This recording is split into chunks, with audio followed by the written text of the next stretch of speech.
Welcome to the Arts for Mental Health Conference, featuring presentations aimed at informing purposeful discussion on the benefits of arts for mental health.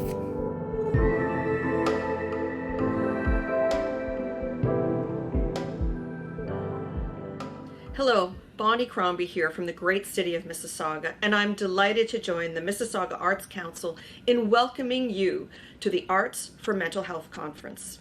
This conference could not come at a more critical time, particularly as the pandemic has put a strain on our healthcare services and impacted the mental health of millions of Canadians. Today and going forward, you have the opportunity to harness some remarkable research and brainpower to help inform practical recommendations for an uplifting Arts for Mental Health program in Peel. It is my hope that by connecting health and social services agencies with creative groups, that we can foster creative experiences that are accessible to those who will benefit from them the most. The City of Mississauga is invested in this important cause as both co-sponsors of this event and principal funders of the Mississauga Arts Council, the instigators behind this movement that brings the healing powers of creative experience into healthcare practice. We hope you enjoy this productive and stimulating conference, and we look forward to learning how best to support you in helping deliver a better quality of life for residents with mental health obstacles. What you're doing here today matters, and I thank you in advance for all your efforts.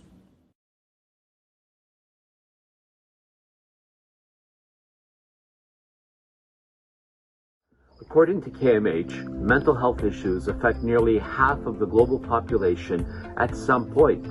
And here in Ontario, half our population will experience or will have experienced a mental health challenge by the age of 40. There has been an increase in using art to promote mental health as it has a positive effect, which we know is supported by research.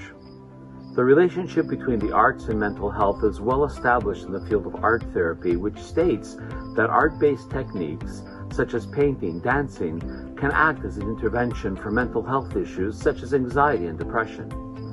In a study conducted by the University of Calgary, it was also found that the arts have been effective for mindfulness, which in turn can lead to positive mental health.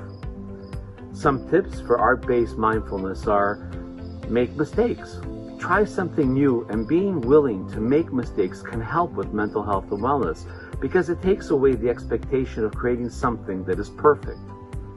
Reuse and repeat.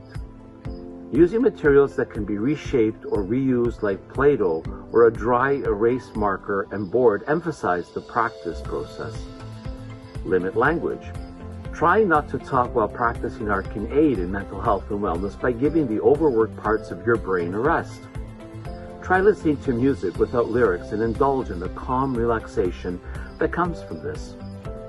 In a study based on the 2016 Statistics Canada General Social Survey, the Canadian Council for the Arts found that 52% of Canadians who participated in 15 arts, culture, and heritage activities were more likely to report very good or excellent mental health than non-attendees or non-participants.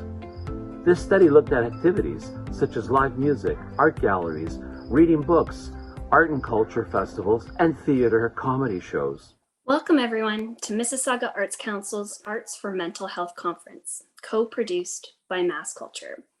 My name is Robin Sokoloski, and I am joining you from Toronto, Takaronto, on the traditional lands of the Huron-Wendat, Haudenosaunee Confederacy, Anishinaabe, Métis, and Mississaugas of the Credit Nation.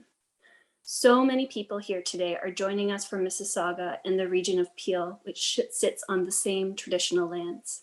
And so I share this land acknowledgement with you and your very supportive mayor. The greatest thing about convening online is that we can join from pretty much anywhere in the world. So I invite all of you to share in the Zoom chat the traditional lands in which you are joining us from. I'm here today representing Mass Culture, an organization that works with the arts community to generate new research, amplify, and further inform research and knowledge on the arts, so that together we can move that research into action.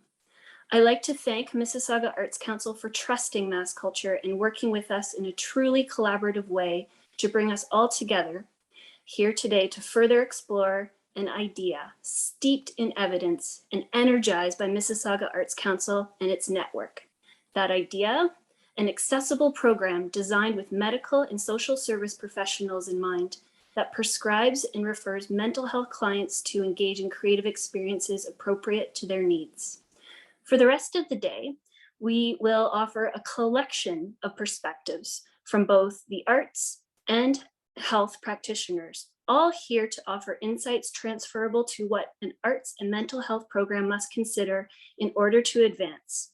With the inclusion of all your voices, yes, this event will be somewhat participatory. Great things can be accomplished. Today, I'll be emceeing with my other MC, Mass Culture colleagues and contributors to guide us throughout the day. This conference has been broken up into 3 acts. Act 1, examining the benefits, bringing together arts and health sector perspectives. Act 2, the physiology of creativity with specific look at the brain and positive effects of the arts. And Act 3, living case studies, what's made possible when art and health meet. We have a tight schedule, so if you hear a chime like this, there will be a ding if the speakers only have 1 minute warning. We'll be taking questions for the speakers through the Zoom chat, so type them in there and we'll grab them.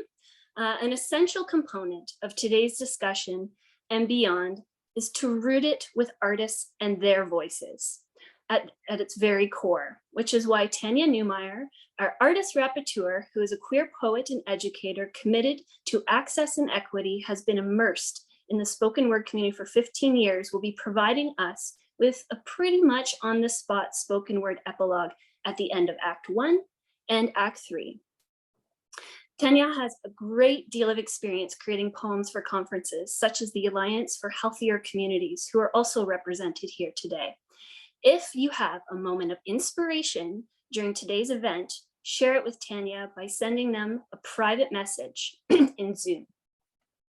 Speaking of inspiration, we wanted to begin this event with what initially inspired Mississauga Arts Council to pursue this endeavor. And so I share with you a video prepared by Mississauga Arts Council on a compelling report out of the UK entitled Creative Health, the Arts for Health and Wellbeing. Why not arts care? Ontario residents enjoy free healthcare, but it is actually very expensive, posing the question, are there better ways to get well than to engage doctors, clinics, drugs, and hospitals? Often yes is the obvious answer. From the first fire, humankind have been healing their spirits with images and song, stories, and art. In 2014, the British government's all-party parliamentary group on arts, health, and well-being was formed. Our aim is to improve awareness of the benefits that the arts can bring to health and well-being, and to stimulate progress towards making these benefits a reality all across the country. Inspired by that goal, we share highlight findings from the Creative Inquiry. At the outset, they state that it is time to recognize the powerful contribution the arts can make to health and well-being. They provide many examples and much evidence of the beneficial impact creative experiences have. The report notes 3 key messages. The arts can help keep us well, aid our recovery, and support longer lives better lived.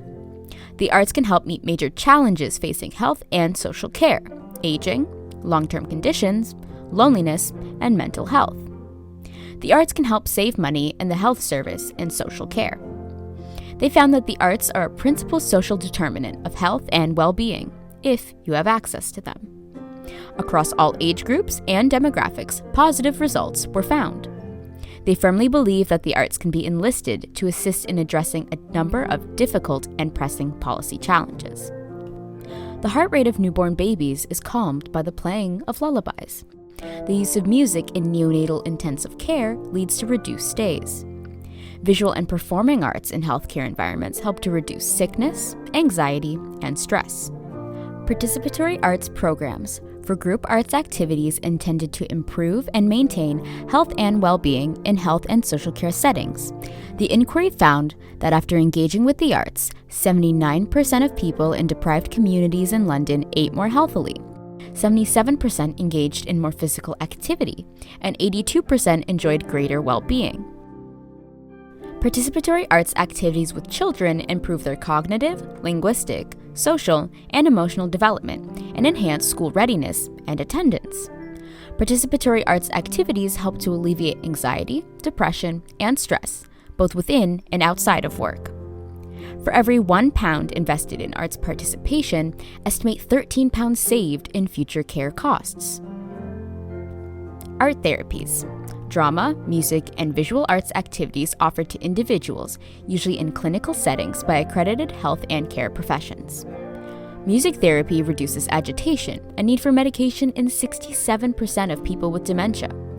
Arts therapies help people to recover from brain injury more quickly. They diminish the physical and emotional suffering of cancer patients and reduce the side effects of their treatment. Arts therapies have been found to alleviate anxiety, depression, and stress while increasing resilience and well-being. Arts on prescription. An Arts on Prescription project has shown a 37% drop in general practitioner visits and a 27% reduction in hospital admissions, a saving of £216 per patient per year. Within the National Health Service, 10 million working days are lost due to sick leave every year, costing £2.4 billion. Arts engagement helps health and care staff to improve their own health and well-being, as well as that of their patients. Attendance at cultural events. Cultural engagement reduces work-related stress and leads to longer, happier lives. Attendance tends to be determined by educational level, prosperity, and ethnicity. These findings prompt one final question for us. Why not arts care?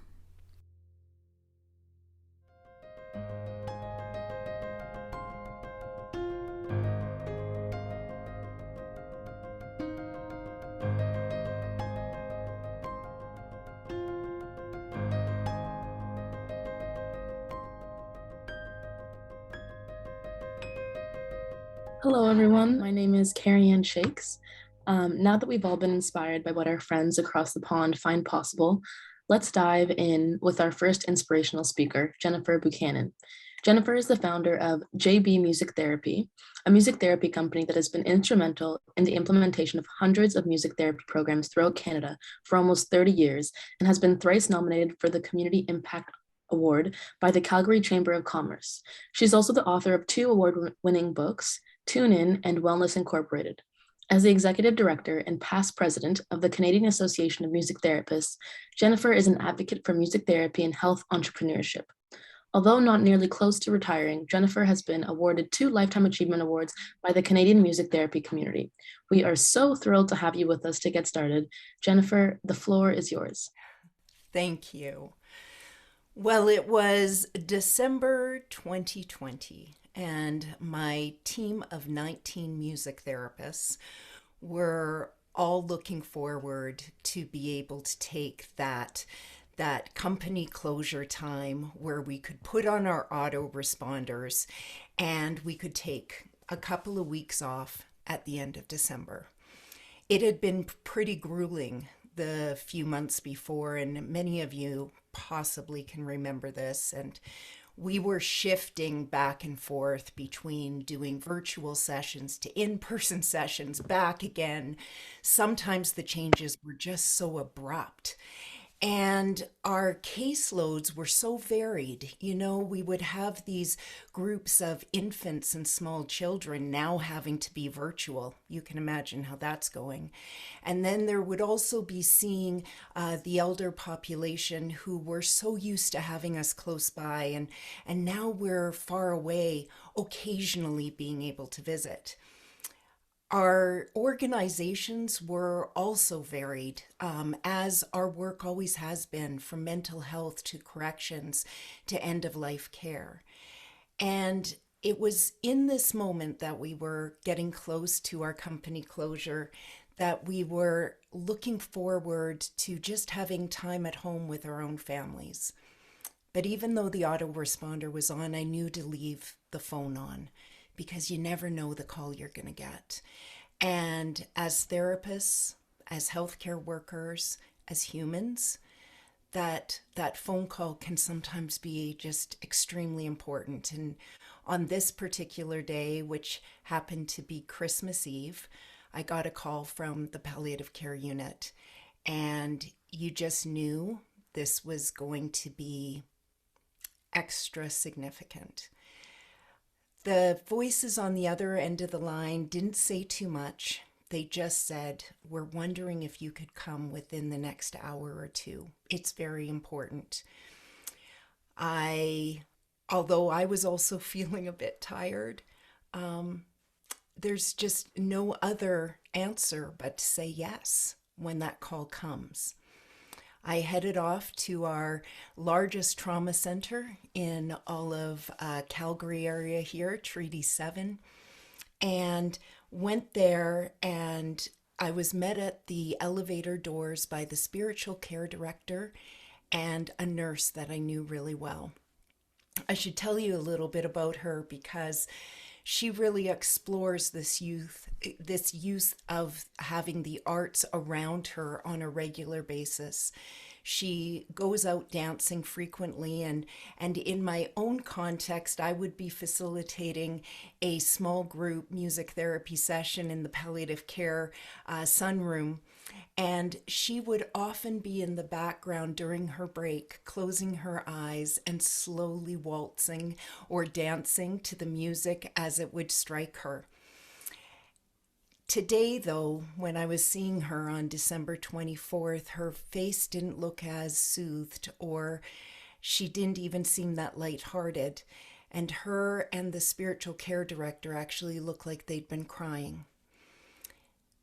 They began to speak quickly, and they said, "Here's the story. We have a young girl of 23 years old, university student, who has hours left to live. Her parents, who live in India, were able to get their first flight out to be able to come and see her." Now, you have to remember this time. December 2020, they had learned that their daughter was dying of ovarian cancer earlier that year. She was in her second year of university, having traveled here in order to do her education. And it was in that moment that she found out she was dying, and now her parents cannot come here physically to support her. There were no flights available at the time. You had to apply for special circumstances. And they applied, and they applied, and then eventually they were able to get here, but hours before her passing. It was in those moments that they also asked, "Can we please have a music therapist come?" I'm now there, I'm being walked to the room, I'm hearing this scenario, and I am being reminded of a question I have asked myself over these last 30 years, which is, what am I going to do? You know, you can have all the skill in the world, you can have all the experience, you can feel like the best artist. And in those moments, I just challenge us to believe that we still are asking ourselves, what are we going to do? As we were approaching, I was also being told about one more constraint that I was going to have to face. And that was I wasn't allowed in the room. And I wasn't allowed in the room because it's the height of wave 2, and we already have allowed some exceptions where both parents were allowed into the room. And there they are. I see them. And I look down at the bed and I see the feet of the young girl, but I cannot see her face. The parents are gowned up in their yellow gowns, as am I. And I didn't know what to do next, but Mom did. She was remarkable as she turned and looked at me, and as she smiled, and she said, "Thank you so much for coming today. I would like you to play a song and sing for us, because I want the last thing our daughter to see is her parents happy and dancing together." And the last thing I want her to hear is live music. Well, in those moments, you don't know what you are about to do. You don't know what song to choose. And in that moment, you are grappling with, how do I move forward? We are dealing with a family here from India for the first time. They've been here a day. Their daughter is dying before them. What song do you choose? And after 30 years of experience, the answer came. It didn't matter. It wasn't about the song necessarily. It was about this experience, and it was about the tempo. It was going to be energetically, what was this music going to do? And I began. Love me tender, love me sweet, never let me go. You have made my life complete, and I love you so. Well, they started dancing. The songs kept happening. They filled the space, as did the music. As a music therapist, what are we mostly? Well, we're witness. We're witnesses to aspirations and goals, to grief, to loss, to celebrations. And in this moment, I was a witness to a family who was holding space of love, to love one another. I felt very honored to be that day, and I was grateful that I was able to answer the phone. And I want to thank you so much for letting me share that story with you today. But now I want to get to know you a little bit more. And there's no better way I know how to do that than through music. I would like you to think about the music you have been naturally drawn to over these last year and a half. The music that has come to you to soothe you, to comfort you, to provide you with some solace, maybe celebration, moments of energy when you needed it the most. And I would like you to think about all that music in your mind.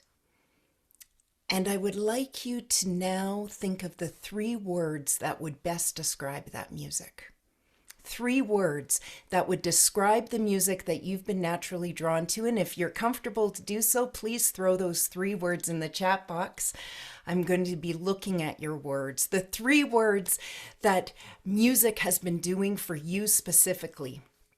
And I'd like you to maybe even write those 3 words down. We're looking at relaxing and soulful and love and meditative and nice and restoring. We're looking at toe tapping and affirming and tender and sad. Look at all the diversity of the feelings that we've been having in the music we've been listening to, and the magical and the peaceful and the warm hug. And the home and the joy and the dance and the spirited and the forgiving and the danceable. And I'm asking you this question right now. The evidence is clear that our personal preferences and what we're drawn to are incredibly personal. They are all about who we are in these feelings. And the question I have is the words that you have put here today, those 3 words. Yes, they are describing your music and the music you've been drawn to. Is it possible that they also describe you? And if not you this moment, is it what you aspire to be? Is it what you aspire to feel? Mom and Dad wanted the last thing their daughter to hear was live music, and for her to see them happy and dancing and full of love. What do you aspire to? beautiful, free, happy, uplifted, warm, thoughtful, restorative. Thank you.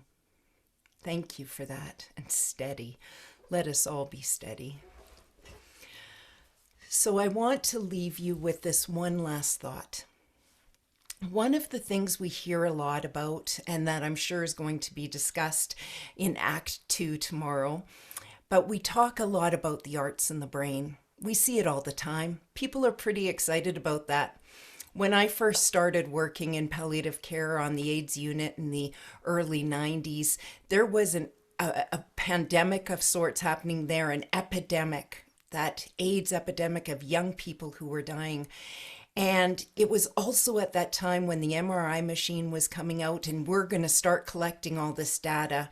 We have learned a lot since the early 90s because of science. And there's been many principles. We've learned about the dopamine infusion and how it can lower our cortisol and how our amygdala can stop being on fire so we don't feel like we want to run away. But there's one that I want to just end on today, and that's the principle of entrainment. Entrainment that can be found in such a variety of science areas, from chemistry, pharmacology, to also astronomy and architecture. And the classic example has always shown these two heartbeats, these two hearts coming together and beginning to pulse together, becoming synchronous. Two heartbeats being able to do that. The word entrainment describes merging with or synchronizing to. You can imagine the parents synchronizing to the music and filling that space. So I want to leave you with this thought today. Over this last many months that we've had moments of, and we talked about it a lot, of just feeling disconnected, that we weren't merging with, that we weren't feeling synchronous. Is it possible that maybe what we were deeply missing was this feeling of entraining with someone else, that person who really gets it, that really gets us, that we can feel our heartbeats beginning to come together? So I leave you with this thought today, that as you move forward, as you begin to add more music and life intentionally into your world, as we begin to emerge into this world that we are so excited to live, that we begin to look around all the moments that we can entrain with one another. And I may be a little biased, but I can't believe there's any better way than through the arts. And for me, music in particular. There is no more efficient or effective way for us to feel that deep level of connection. Thank you.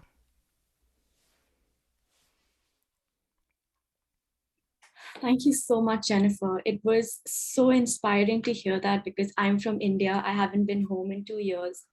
And the only thing that's kept me going is listening to music in my native tongue. So to have that feeling be reassured for me, it was really, really such a comfort today. And I'd really like to thank you for that. Hello, everyone. My name is Naomi Stokes. I am a recent graduate from the Arts Administration and Culture Management program from Humber College. And I used to work as a program coordinator for mass culture. And I'm so thrilled and honored to be here today. Before we take any questions from Jennifer, we'd like to hear from Dr. Colin Saldanha. Dr. Saldanha is a family physician who has a long and distinguished history of public service and has been a staunch advocate for social justice and mental health. As a committed and tireless community leader, he has served as chair of the Peel Police Services Board, Mississauga Board of Trade, United Way, the Health Policy Committee of the Ontario Chamber of Commerce, and has also been a member of the Board of Trustees of the Royal Ontario Museum. As chair of the Public Policy Committee of United Way of Peel Region, he initiated a non-pharmacological approach to mental health. Most recently, on September 15th, Colin hosted a virtual dinner sponsored by Mississauga Arts Council engaging his colleagues in a discussion on questions, challenges, and ideas on creating an arts and mental health program. Thank you, Colin, for keeping this conversation ongoing and for taking a moment to share some of your insights with us today. I will now turn it over to you, Dr. Saldanha. Thank you very much. My name is Colin Saldanha, and I've been practicing family medicine for now over 30 years. And like many of my colleagues, we all have come to the understanding that there is more to managing a patient than just prescribing medication. And I myself felt very frustrated when I was dealing with patients with depression, psychosis, that all I was doing essentially was prescribing medications and making the referral on to a psychiatrist. And I began to realize perhaps there's more to it. And I could sense there was that veil between me and my patient and my patient's response to my engagement with him at the office. And I was curious, and many times I would ask them what interested them. And there was just that blank look. There was a sense of despondency. There was a sense of worthlessness. And one day I remember asking one of my patients, "What do you do in your spare time?" And he said, "Sleep." I asked another person, "What do you do in your spare time?" And she said, "Well, I enjoy going out for a walk with my mother." And I began to try to understand more what goes on behind the scenes. And then there was this elderly patient, and like Jennifer, I do palliative care medicine, and I look after the elderly, and I saw on the wall some paintings of his. And we sat down, I had some extra time, and I said, "Tell me more about this painting." And he was a patient who had mild cognitive impairment with depression, and his face just lit up. And he began to tell me the story about how he would go to the cottage when he was a kid and how he would go fishing, and he would describe those things to me. And there was a sense of great fulfillment in what he was trying to say to me. And I began to realize that this gave him a certain measure of joy, accomplishment that really wasn't there for him. And so I came back to my practice, and I began asking my patients what excited them. And then I met one of my patients who may be on this call, I don't know, Anna Silgardo. She is the founder of Artists in Momentum. And we chatted about these programs and the role that art can play. And she introduced me into this whole concept of moving from my practice into art therapy. And then I would ask my patients to bring in some of their artwork that they do. So my colleagues, building up on that discussion that we had, we're all sold on the benefit of it. We know the role that therapy plays in the release of endorphins, of serotonin, dopamine, the interactions, the drugs that we give. But I began to realize that we are not tapping on all the senses, the auditory, the visual, the verbal, the tactile. And those are so important. When we talk of therapy, we often mean therapy means medication. But there is so much more to therapy that augments the role of medication. And so right now we have anxiety management classes and stress management, so lifestyle management, but the introduction of art. So I was at an event, again, which Anna Silgardo had for abused women, and they had their paintings. Now, abused women, if you just begin to realize, they began to see that they are useless, they are discarded, they've been thrown to the winds in a sense by the domestic situation. And they came up, and these were immigrant women who were abused, and they had these paintings. It was up at the Mississauga Library that Anna Silgardo was promoting through art, and they had their story, and the excitement in their story difference. And so we got together a few friends, my colleagues, in medical profession, and we said, so what are the challenges? What are the barriers? And the barriers essentially are that you are a great group of artists that do a lot of work. There's a tremendous body of evidence that shows that art in various forms, music, as mentioned by Jennifer, but as in paintings, promotes the well-being of the individual by releasing the hormones, the good hormones, the endorphins that give them a sense of meaning and fulfillment. And if we integrate that in the system, that will enhance their productivity, this respect, the self-esteem, and will also probably, in most cases, as studies have shown, will decrease the amount of medication that I need to give to these individuals. So my colleagues felt that creating an awareness among physicians, showing that there's a seamless process of how we can implement the program, the dementia classes that we exist, how can we augment them, the youth and those at risk. So one day I had a patient of mine and I said to him, he was on a drug charge and he was despondent, young fellow out of university. And he came to see me and I said, tell me, what's your day like? And he goes to bed at 1 o'clock at night, sometimes 3, gets up at about 12 o'clock, does nothing for the rest of the day. And so we sat down and we structured a program. And in that structure was a bit of sport, was a bit about music, was a bit about therapy, what about some exercise. And it was a structured program. And I began to see some good results in terms of how he was responding to it. So the intervention of non-pharmacological methods in managing depression and anxiety and even psychosis plays a huge difference. Now, as far as a physician is concerned, we talked about smoking cessation. They were smoking drugs at one point called Champex and a whole host of other medications. So doctors would write out a prescription, you're smoking, you take this. But we began to recognize there was things like psychotherapy that helped. We look now at obesity. Take this obesity medication, Xenical, just go and take it.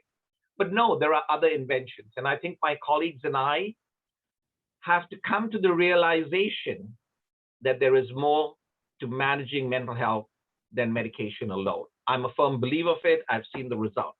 Now it's the opportunity for me to try to convey that through the promotion of science and through the benefit of programs that we might have here in Kiel and around the country, indeed, and as to how it's done. So let's work out a scenario where somebody comes into my office and says they're depressed, they're not sleeping well. They won't tell me they're depressed. They're not sleeping well. They've got no self-esteem, lack concentration, decreased sense of pleasure.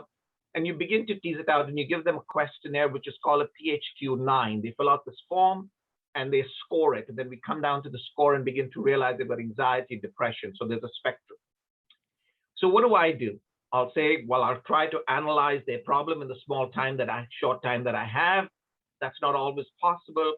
We give them a list of things that they ought to do, write out a medication, send them home, make a referral to see a psychiatrist or one link that we have here in Kiel region. But the opportunity between the time I make my diagnosis and the time that they see somebody in one link, which offers them classes and other ancillary services, is a long time. But if I was to take the time to talk to them and counsel them about non-pharmacological approaches to mental health.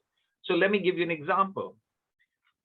When I have somebody who comes to me and says they've got back pain, what do?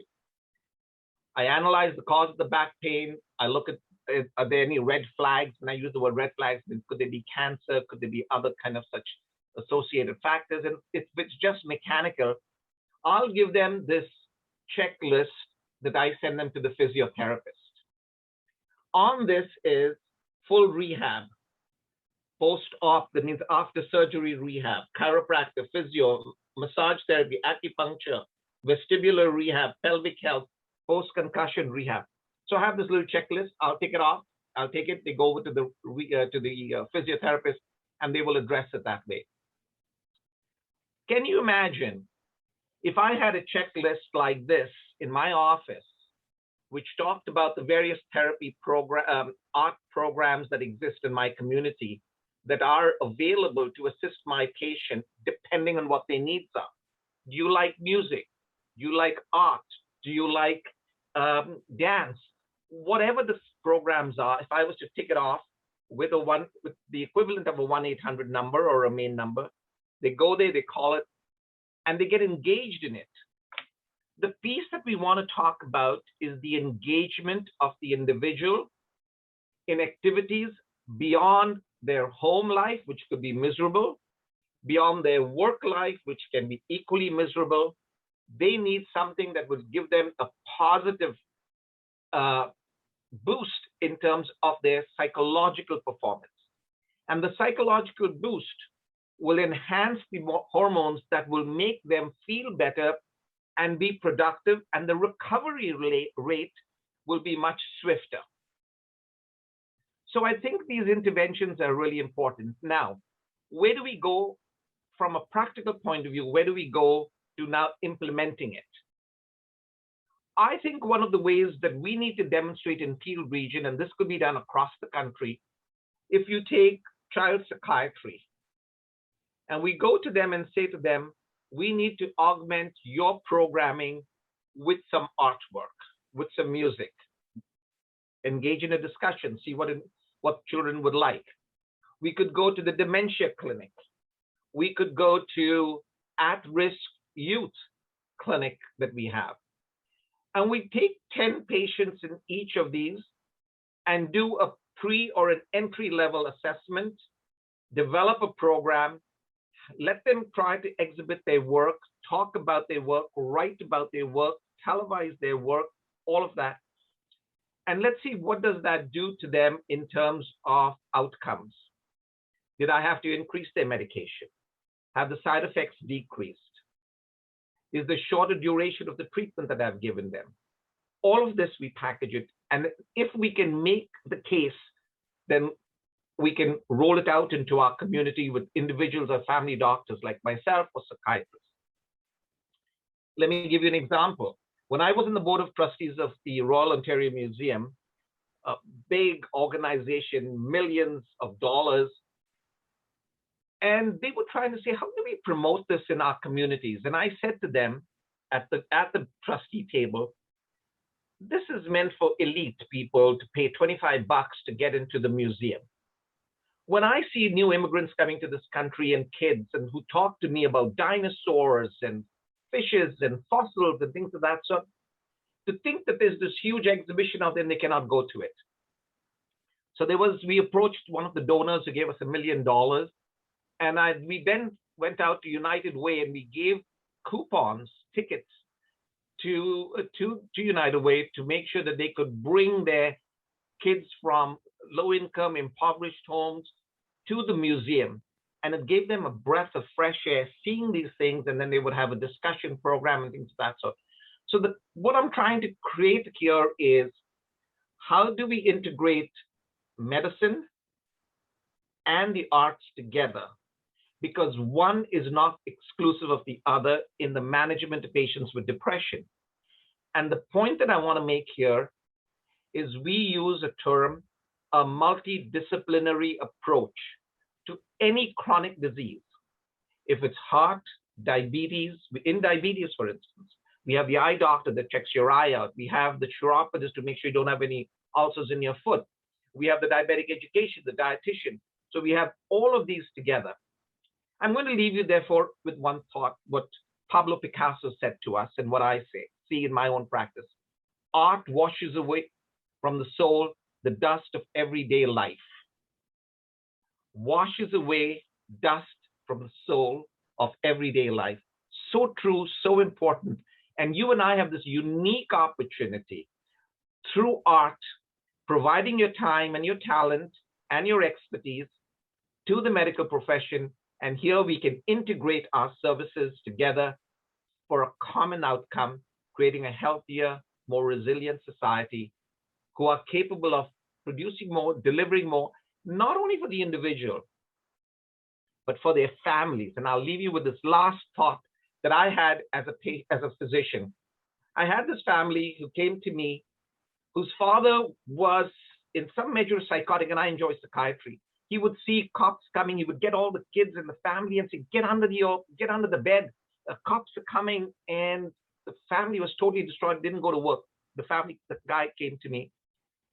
I made the diagnosis that this guy has got borderline schizophrenia. I managed him. I treated him because I know by the time I got him to see the psychiatrist, it would take a long time. I managed him. He was successful. He did well. He didn't need to go and see the psychiatrist at the end of the day. And one day, his family said to me, "Thank you so much. Our family has come together. We can now have a meal together. We can go out to do things together. My dad is so much better. He's back at work." And you know what they said to me? "You know, doctor, every night when we say our night prayers, we remember you." That was a priceless statement. And I think our patients will say the same about each one of you, the role and the contribution you and I can make in enhancing the quality of life of all individuals, irrespective of their social strata. To that, we must all commit ourselves. Thank you very much, and happy to take any questions. Thank you so much, Colin. That was so amazing to see how medicine and psychology and the arts come together. And that was so informative and important for us. People do have a couple of questions for you. So the first one is from Mary Stokes, who asks, can either Jennifer or Colin recommend some artists or albums to listen to for anxiety? So Mary and I've also had a little chat in the background about it. So it's going to come down to a variety of different elements. So we've talked about how all these different preferences can affect us. And so what eases my anxiety is going to be different than what somebody else uses to ease theirs. Things to consider though. I don't underestimate the value of tempo. Tempo's significant, just the speed of the music itself, and also the level of complexity to the song.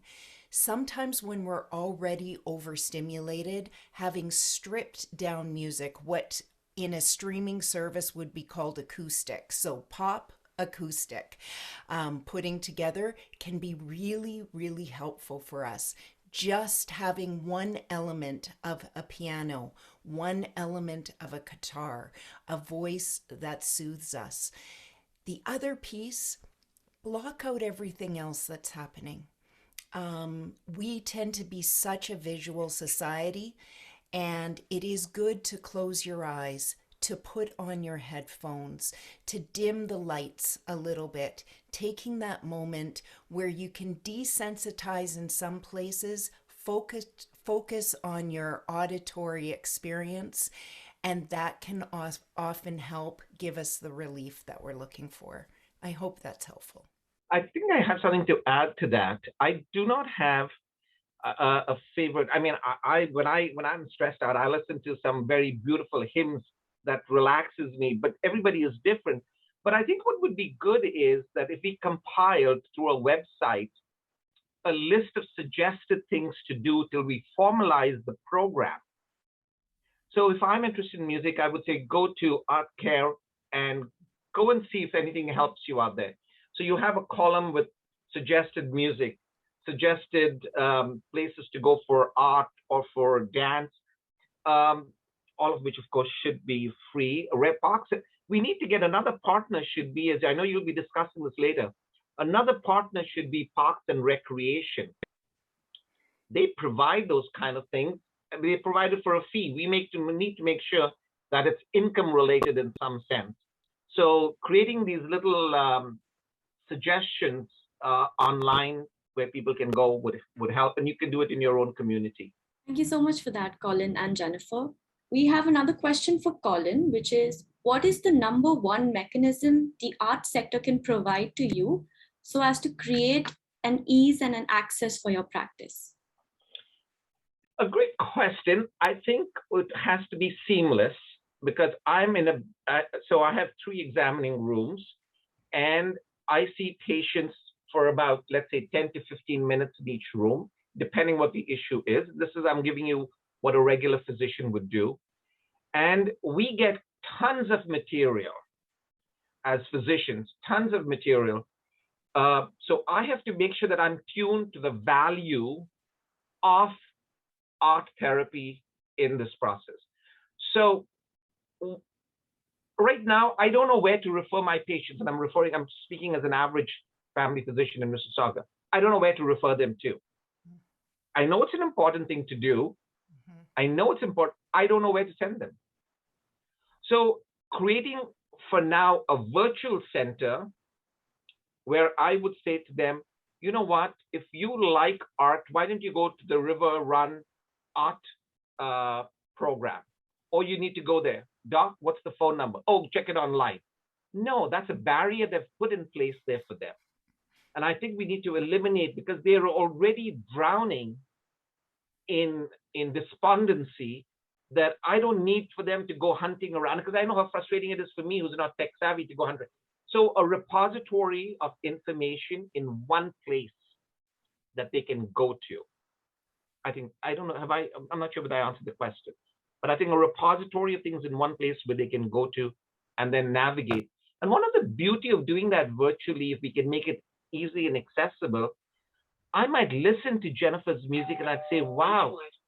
I might listen to Jennifer's music and say, wow, that's great. Maybe I should do music instead of painting, or maybe I can do both. Or I listen to see something with dance and say, yeah, you know what? I danced as a kid, we did that dance in school and I really enjoyed it. So little vignettes of what to expect would help. I completely agree. Thank you so much for that. And another question for Jennifer is, Jennifer, what do you do to ensure your own mental health being is, kept together as an artist? A lot of the things we're all doing right now, it comes down to looking after my physical well-being, because I know how big that affects my mental well-being. So that's around the eating well, getting out for walks, taking a moment as the bird passes and watch them fly. It could be all those moments of that are just so common practice, but just so part of us interacting with our world. I recently was reading about that concept that a rock is just a rock until a human interacts with it, and then it becomes so much more. And I'm finding I'm doing that within my own world, even if I'm sitting in just my home office most of the time, or in my own home, or in my own community. But it's about, how am I showing up every day and interacting with my world? And music's a big part of that, but there's a lot of other pieces that are a part of that as well. Let me just pick up on that. When I look at it from a therapeutic point of view, not only is me taking part in art or in music or dance an individual piece or an individual participation, but there's that group therapy where I can feed off others' excitement and enthusiasm. And so there's a bondage, because it becomes non-judgmental. Because let's remember, patients with anxiety and depression, they're loners. Nobody wants to associate with them, pity them. And that's all that stigma component that we haven't spoken about. So when you have these group therapies, whether it be visual or whether it be virtual or whether it be in person, one must also not underestimate the role of interaction as a part of the group therapy that makes a difference. Thank you both, Colin and Jennifer. That was absolutely inspirational from both of you. Thank you so much. And thank you, Carrie-Ann and Naomi, for your lovely introductions.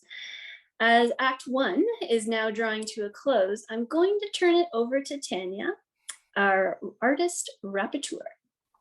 Hello, good afternoon, everyone. I bring a poet's vision to this conference today, having heard from Dr. Saldanha and Jennifer Buchanan. I'm grateful to bring my first vision for arts care. So you will recognize some of your words from the chat, some of the things that we've heard in the videos or the presentations. And Colin, there may even be a couple of notes from your dinner in here. Let's see how all these scribbles come together. A round of applause, please. You can put that in the chat. I can see your hands, some of you. Here we go. Why not arts care? The arts are a positive social determinant of health and intervention, resulting in a 37% decrease in GP visits. Arts care is like a vision of someone dancing to the music as it strikes her, dancing like the parents who danced to synchronize in the space when you asked, what are you going to do? What is this music going to do? And can we get a witness for these times, for the tender, sad, uplifting, positive, calm, affirming, rejuvenating, warm, thoughtful, restoring feelings that are moving freely and beautifully through us to keep us steady in these hard times? When we put arts care into practice, we build self-worth, self-efficacy, self-confidence. It takes a team, so thanks, Doc. Thanks to the whole team for the time to tell my story and to access this incredible program that lights people up. I feel so much better when I dance. It's the best part of my day when I write with others. It's relaxing to get to go to my music group. I just love painting, and it's so exciting to see them in this gallery today. It's tactile, it's empowering, it's raising me out of this unending isolation, this funk that there was no way to get out of. But here, there are no side effects. There is only endorphins, serotonin, oxytocin, dopamine, all the good stuff. So thank you in advance for this feel-good resource. Before, a rock was just a rock, but now this program is rocking my world. It's a catalyst in my life that I couldn't live without. I trust the process and the people. I'm excited to get to be a mentor, a peer for this next group as we keep this beautiful creative cycle going. Arts care, because there is more to managing mental health than medicine. Arts care because it lights people up. Arts care because it washes away the dust of everyday life. Picasso knew this. Arts care because it feels good, and arts care is care. Thank you all for being here with us for Act 1 today.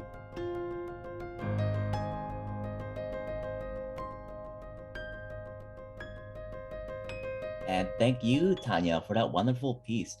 I think I speak for everyone when I can say that I'm just so impressed with how you weave together all the themes and thoughts in your own vision of what we just discussed today, like how you talk about, you're basically taking that interdisciplinary approach that Dr. Saldanha was talking about, and that emphasis on the arts care, naming all the serotonin, all the hormones. I think that's just so awesome. And without further ado, I'd like to welcome everyone to Act 2, a panel discussion on the physiology of creativity. My name is Kim Hwang, and I'll be your MC for this next portion of the day, where we will look at scientific evidence provided by Dr. Chanth Seyone and hear firsthand from Christine Long on how the arts can make a difference on our physical and mental well-being.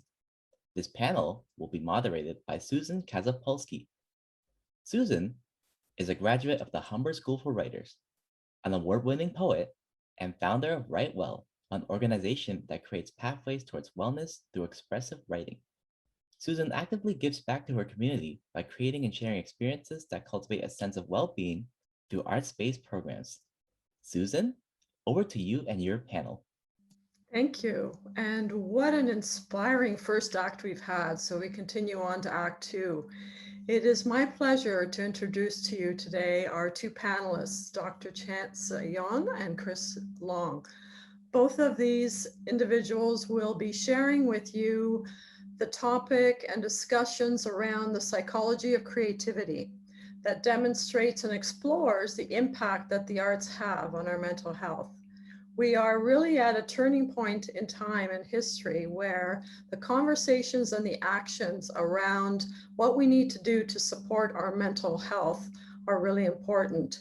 And I have the pleasure of introducing Dr. Chanth Seyone. He's a medical practitioner, a fellow of the Royal College of Physicians and Surgeons of Canada in psychiatry with additional post-fellowship training in neuropsychiatry, sleep medicine, and community psychiatry. He is also the founding director of the Acquired Brain Injury at the Toronto Western Hospital, the University Health Network. This clinic was established by him to assess and manage patients with brain injuries acquired after birth. It also attempts to follow patients longitudinally Recently, the clinic was relocated to a private practice in Richmond Hill, Ontario. In addition, Dr. Seyone consults with several community-based brain injury organizations, as well as various legal and insurance firms. He is active in teaching undergraduate as well as graduate students, other doctors, and allied health care professionals, as well as being on a few advisory committees involved with enhancing care for patients that are afflicted with a brain injury. He is on the academic faculty of the University of Toronto and holds the rank of assistant professor. He has won the prestigious Ivan Silver Award for Excellence in Mental Health Education for a workshop titled A Roadmap to Acquired Brain Injury. He is involved in research and has numerous publications and presentations to his credit. Welcome, Dr. Seyone. In addition, we have with us Christine Long. She is an individual who has benefited from arts-based programming. Chris was born in Ottawa, Canada, and did her undergraduate work in Canada and postgraduate at the University of London, England. Her degrees were in classics and anthropology with a graduate specialty in Greek and Cypriot, I'm gonna botch that up, Chris, Cypriot archaeology. Her employment history includes teaching, fundraising, research, museology, archaeology, and business. Chris was the executive director of a not-for-profit agency that helped young families dealing with perinatal adjustment issues. In 2004, Chris became ill suddenly with MS, losing most of her motor skills, including walking, sight, and also the use of her dominant hand. She was introduced to art therapy while recovering from MS and decided to use it to rewire the areas of her brain that had been damaged by her illness. She eventually learned to paint with both hands. Art helped her to recover physically and emotionally. She has now become a strong advocate for the arts to heal the mind, body, and soul. So welcome to both of you. We're thrilled to have you here to discuss what is the biology of our brain in terms of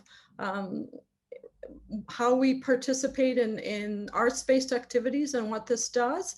Dr. Seyone, can you kick off our discussion by sharing with us and explaining how art supports the brain function, and if you can speak to the physiological impacts that our brain benefits from in engaging in arts-based activities, and we can start off the conversation. Sure, thank you. Thank you for having me here. It's a distinct pleasure, and it was actually wonderful to hear the previous speakers and hear about all of the way that the arts actually are helping most of the people here.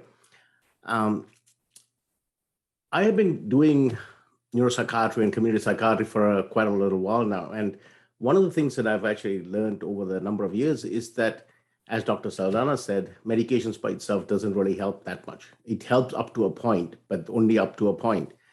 It needs other things to actually kind of finish off a person's life to actually make that person feel complete and recovered.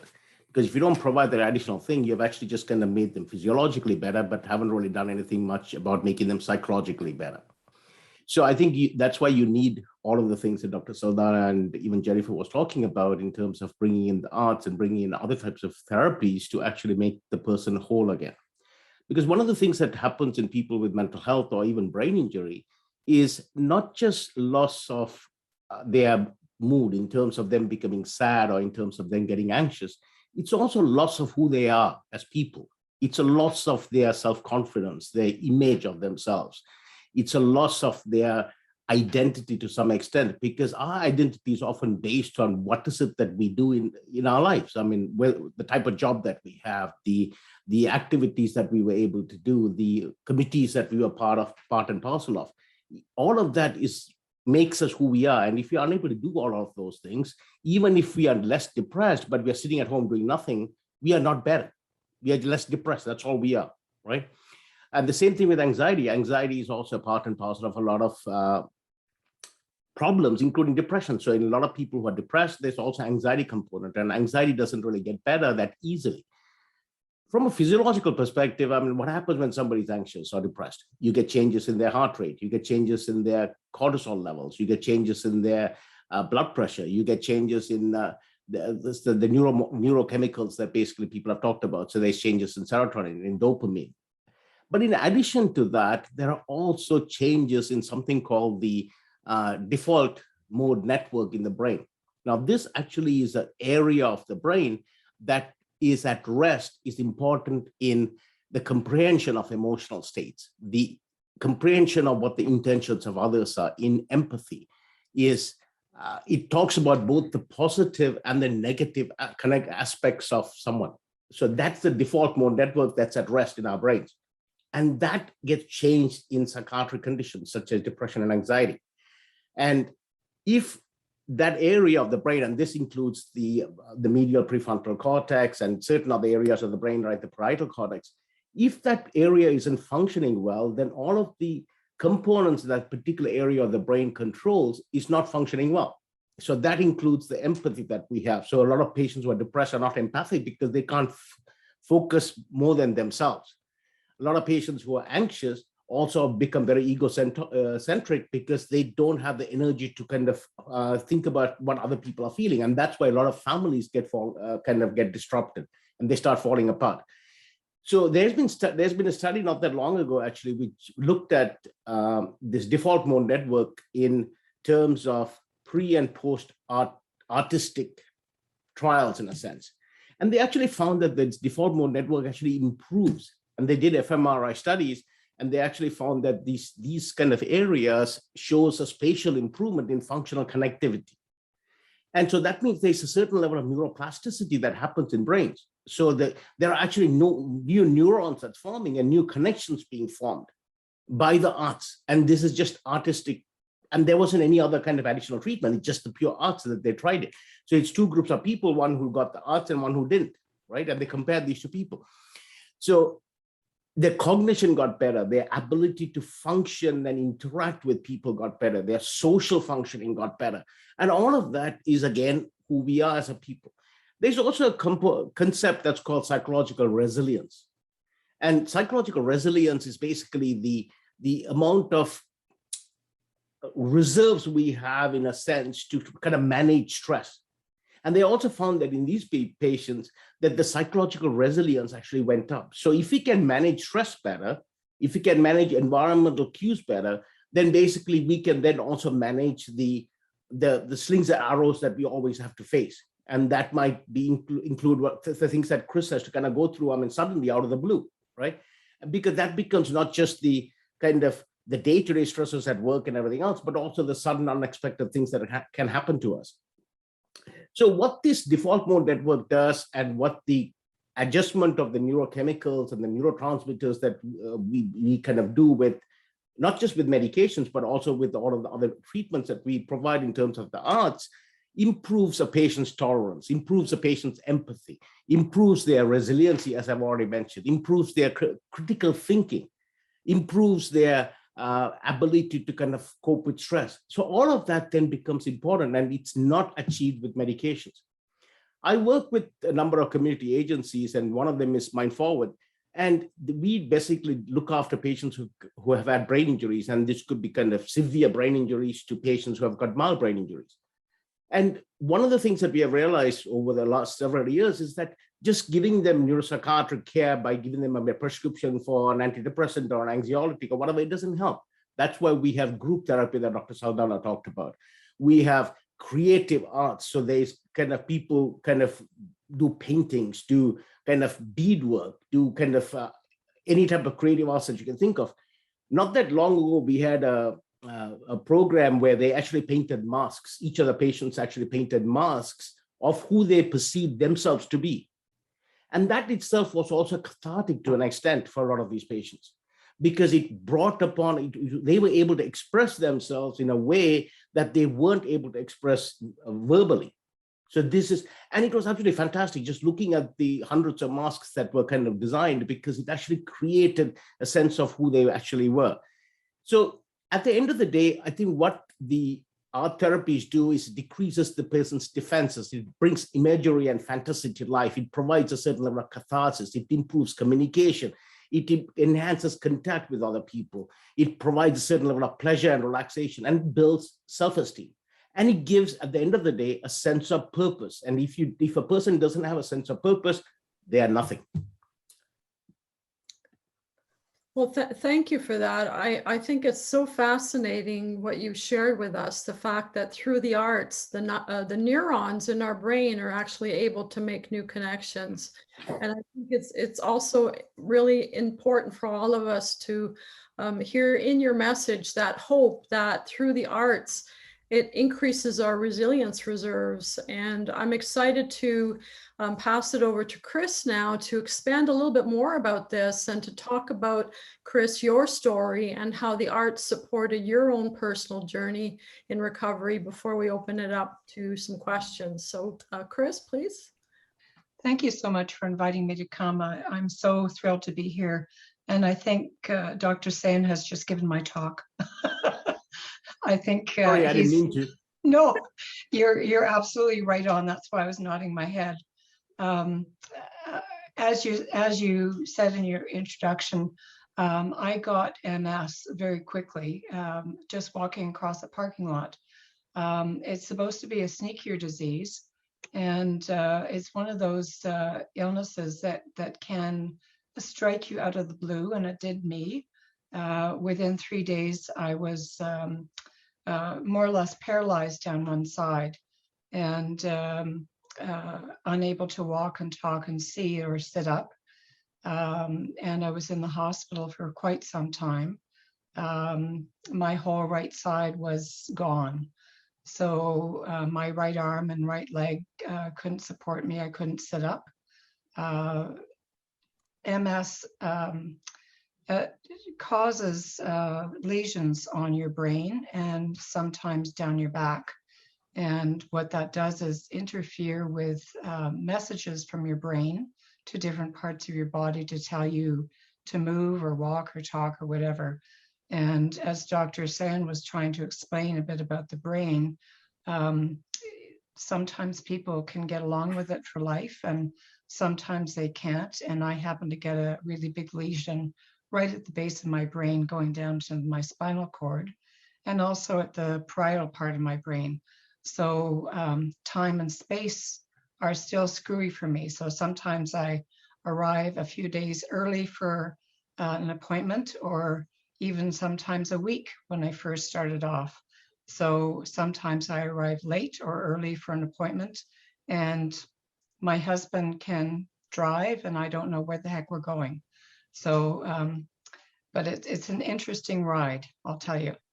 But having all that stuff happen to me very quickly meant that I had to retire immediately from my job.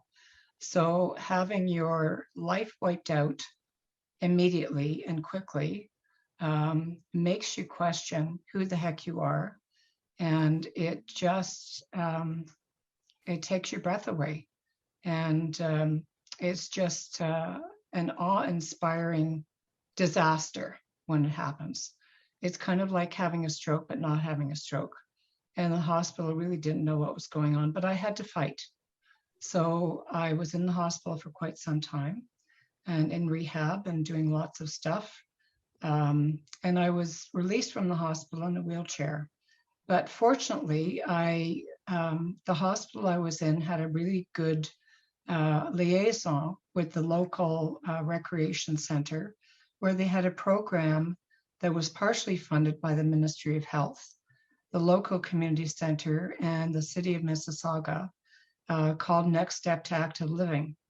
And it was a program designed to keep people who had brain injuries, usually stroke, Parkinson's, and only there were 2 of us with MS, to keep us from going back to the hospital.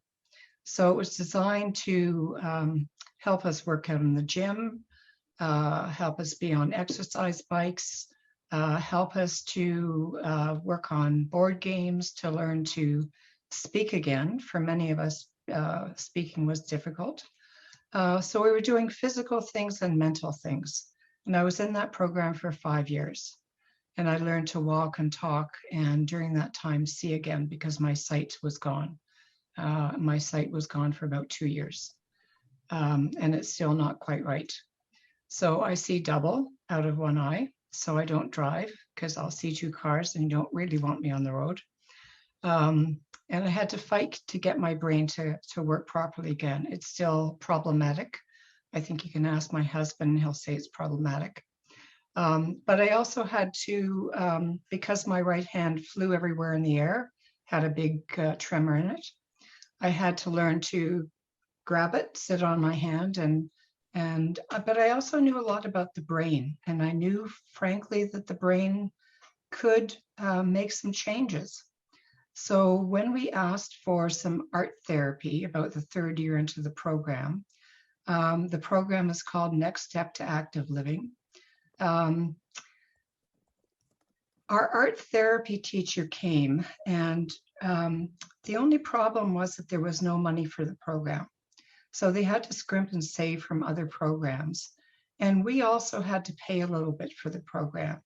And if you can think that all of us had our livelihood wiped out. So our art therapy teacher came, but she didn't have many resources to use. So she had a couple of crayons and colored pencils and a little bit of paint and stuff like that. But what she taught us was she asked us to put down what color we felt. So I'd never done art before, but I thought this is something new. And if I can do something new, I'll use that to rewire my brain around areas that had been destroyed by the MS. So I'll make new neurons and pathways around the bits that had been broken in my brain. So I knew that that was the way to get better. And I also thought if I can't use my right arm, I can paint with my left. So she also said, okay, now make a mark for how you feel. So people who couldn't use one side of their body were using the other side. And they were drawing black squiggly lines that showed how they really felt. And there were tears, there was laughter, there was joy, there was fear. There were some people who could only say one word because they had had a stroke. But I saw them bloom. I saw them coming out of themselves. And we formed a community because, as Dr. Seyone was saying, in there we were a community. Outside of there, we were disabled people. We were all using walkers. We all had limps. I thought one day we needed to have a limpathon around City Hall, get all the people in Mississauga who had limps and just have a great limpathon, not a walkathon, a limpathon, and raise money for people with limps to buy their equipment. Anyway, another story. But we need to do that one day. But we were a community of people who had had an experience of something traumatic in our lives. A lot of us had survived. We were all survivors. A lot of people didn't survive what we had gone through, but we were survivors. And we were all helping each other to push ahead and to survive what we had gone through and to help our families to survive because they were gobsmacked. Here, all of a sudden, was this person who was perfectly well one day, and the next day they were in the hospital with some life-threatening illness that sometimes their husbands or their families didn't know what the heck was going on. And some of us didn't survive. I've never been to so many funerals in my life than with this program over 5 years. So, but what happened was out of that, I became an artist. So I came from a long line of artists. My cousin had been an artist, my mother, my grandmother, and I had an opportunity to go up to Halliburton, this Halliburton School of Art. And my cousin was teaching printmaking. And she told me that if I liked color, and at that point I could sort of see, and if I could paint like a 5-year-old, I would like her class. And I went up there with a friend of mine who was an accountant, and she'd never done any art, but she knew a friend with a cottage. So we went up there for a week and we had a blast. So I did non-toxic monoprinting. And we walked into a class of other artists who were coming up there, and they were all talking about what they were up there for. And they were all talking about how they were up there to make prints for their next show or their gallery. And I said, my cousin told me that I could, if I liked color and I could paint like a 5-year-old, I'd enjoy her class. And they all looked at me like drop dead. And my friend said, I'm up here with Chris. So we spent the week laughing our heads off and having a ball. So from there on, I went on to do other classes. I had fun. I found a creative outlet, and I now have an art group. So we have 8 artists in our group. We do shows, we sell, we have fun together. We have a group, we have a community of artists. Susan, you come to our shows, God bless you. And Mike, you support us through MAC, which is wonderful. So we have a ball, but it was an outlet, and it helped me to heal myself and create those pathways. And I can now paint with both hands. And I now walk with walking sticks. I got onto my walker eventually, out of the wheelchair, onto the walker, onto walking sticks. I'm still dizzy. I have constant vertigo. But you know what? It's a way forward. So thank you. And that's my story. That's awesome. Thank you, Chris. You're so inspirational. And I think that's the key here. It's about finding our way forward when we have mental health challenges, or as Dr. Seyone mentioned, people have acquired brain injury, finding that way forward. One of the interesting things that I'd like maybe both of you to quickly touch on before we wrap up and move to any questions in the chat is the sense of identity. I've heard it mentioned a few times that this is a real challenge for people. And Doctor, can you speak to why this is important and how the arts help to support the sense of identity from your perspective? Well, I think I mentioned it earlier on that often it's the injury or the mental health actually first and foremost removes that sense of identity. It actually takes away who you are and who you think you are. It's not just about who you actually are, but your own perceptions of who you are. And that perception is kind of based on many different things. I mean, our physical attributes, but it's also kind of our psychological attributes, our sense of belonging, our sense of what Christine was talking about, that group actually gave her a sense of belonging. So the same way, I mean, that who you are is often dependent on that. And if you take that away, then basically you need to figure out a way of kind of replacing it. So one of the things that I've found out in all my treatments is that I can treat them, they can become depressed, they can become less depressed, less anxious. But if I can't provide some sense of kind of purpose, some sense of kind of something that they can accomplish, they are back in my office again, kind of 2 weeks later, again, feeling anxious or depressed again. And this is especially prominent in people with brain injuries, because people with brain injuries lose a lot more than just somebody who just might be just purely depressed, because they lose not just their identity of who they are, but they also lose the physical identity of who they are. Often, I mean, like what Christine said, I mean, she lost her vision, she lost her ability to walk. And even though she recovered from that to an extent, but it's also a lot of the groups that she was involved in, the sense of sharing, that sense of camaraderie, that's actually equally as important in terms of her recovery. And that's why I think, that's why kind of we can give the medication that I just serotonin, we can give the medication that brings down heart rate, that can give the medication that actually kind of adjusts cortisol levels. We can do all of the neuroimaging to find out what the problems are and try and fix it in some way. But again, neuroplasticity also takes time. It doesn't happen overnight. It's not something that I can give a treatment today and then next day that all the neurons have rewired themselves. No, it's going to take 5 years. It's going to take 10 years. It's actually going to take the rest of your life to actually rewire your brain. It is. So to do that, I mean, so while you're waiting for the brain to get rewired, you have to do something. You can't just say, I'm not getting any treatment. I'm just going to wait for my brain to rewire. And one day I'm going to wake up and I'm going to be fine. Right.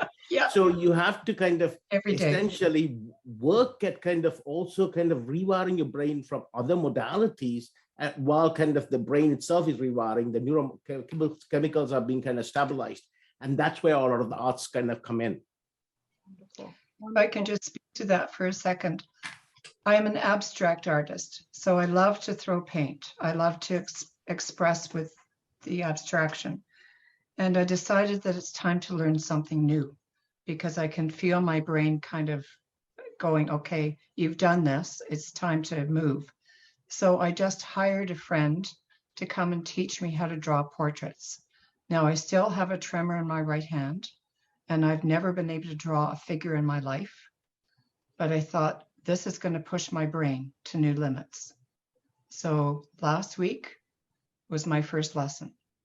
So this is very different way of seeing, totally different way of seeing, and a totally different way of using my hand to draw, because I knew that it's time to push my brain to something new.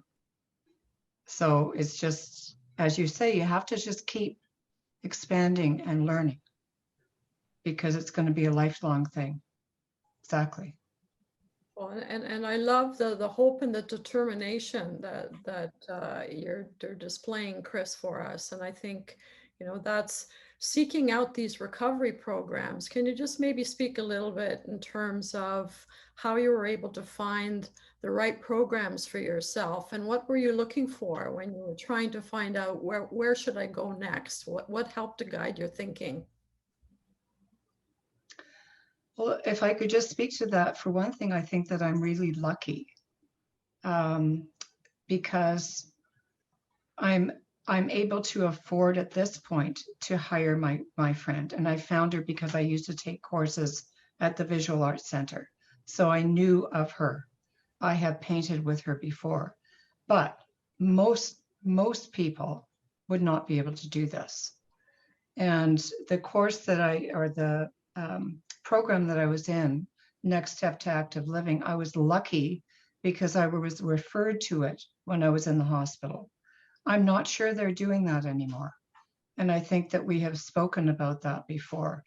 So I think this needs to be citywide, this needs to be countrywide, and it needs to be a regular thing for anybody who's going through something like this to have this availability. And anybody who's had this experience, and I think you're right in starting it off with children and moving it into senior centers, anybody needs to have this availability because it helps and it breaks down stigma, it creates community, and it helps people to get better.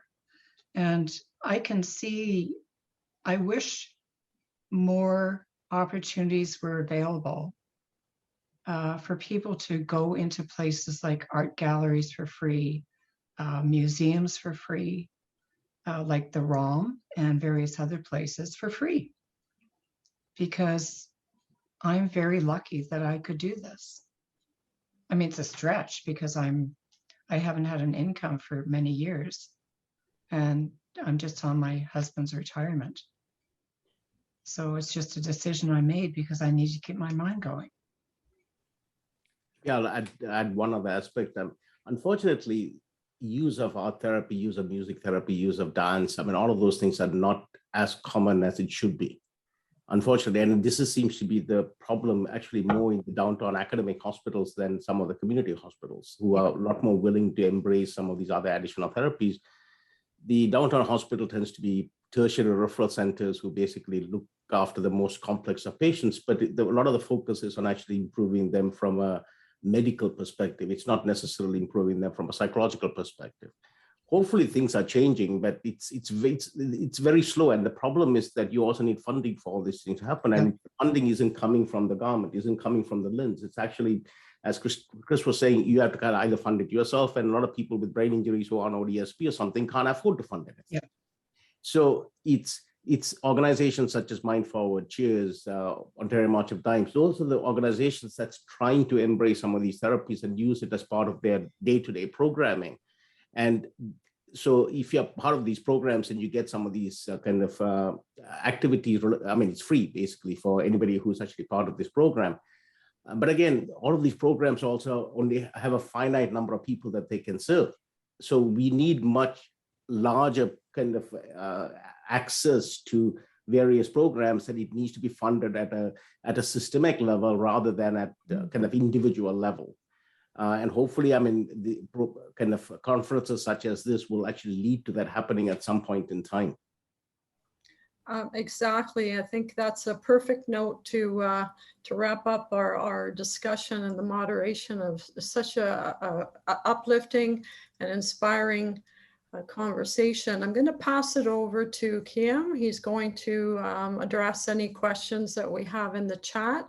And I think the key thing here for all of us really is to understand that having access to these programs really does make a difference. And it just behooves us as we move on through the conference to figure out how we can do that and make it accessible to people. So thank you both for your active participation. I'm going to hand it over for any questions through the chat. Kim, over to you. Yeah, I'll echo what Susan is saying about, like, really thank you both for sharing your knowledge and experiences. This panel really drives home the point that, like, there's just so many dimensions to care and just so many pathways to healing, you know?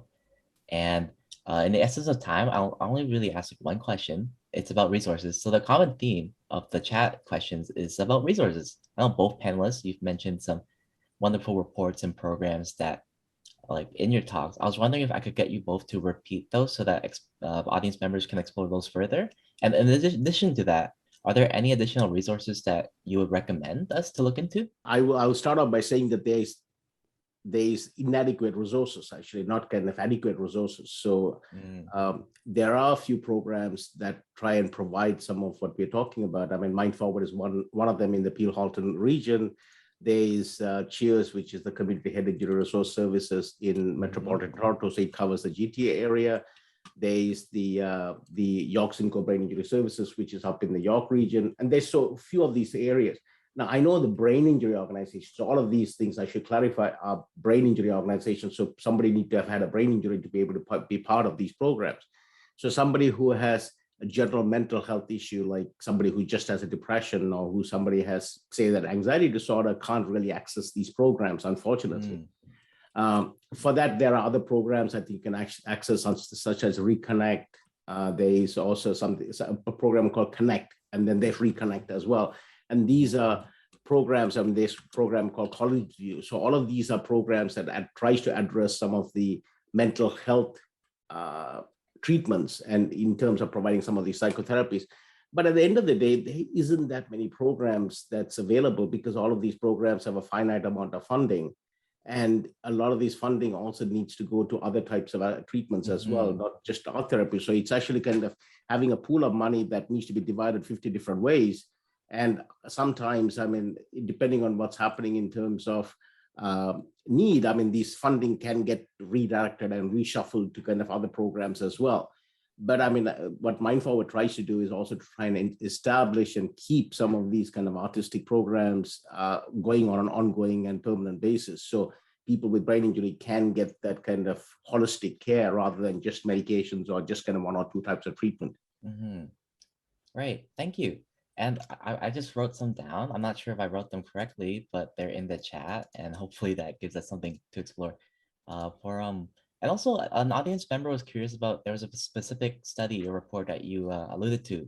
Yes. Can you share? I mean, I can send that. It's an open access journal, so anybody can actually look at it. Much appreciated.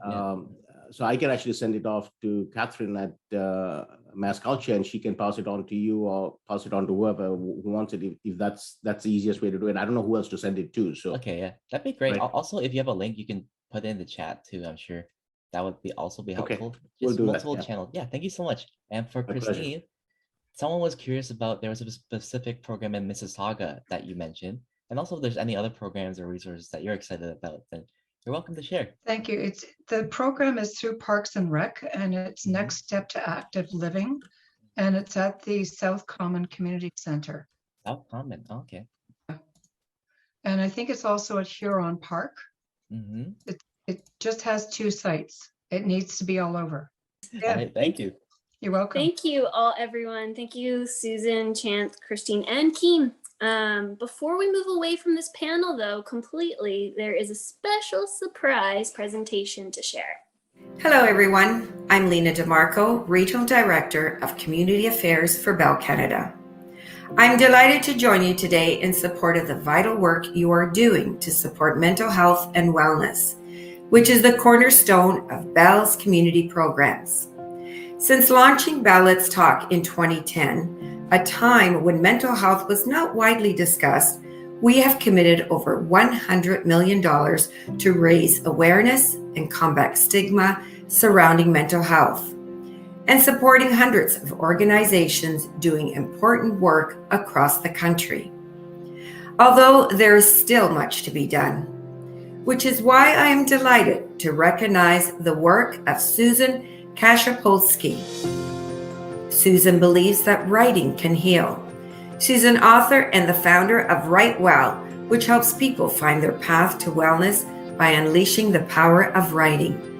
She's an active facilitator with the Writers Collective of Canada, running writer workshops for vulnerable communities in the GTA.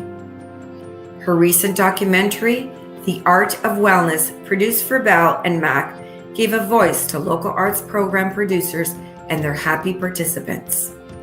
Susan has been an active champion for creative experiences that are designed for those who need them the most.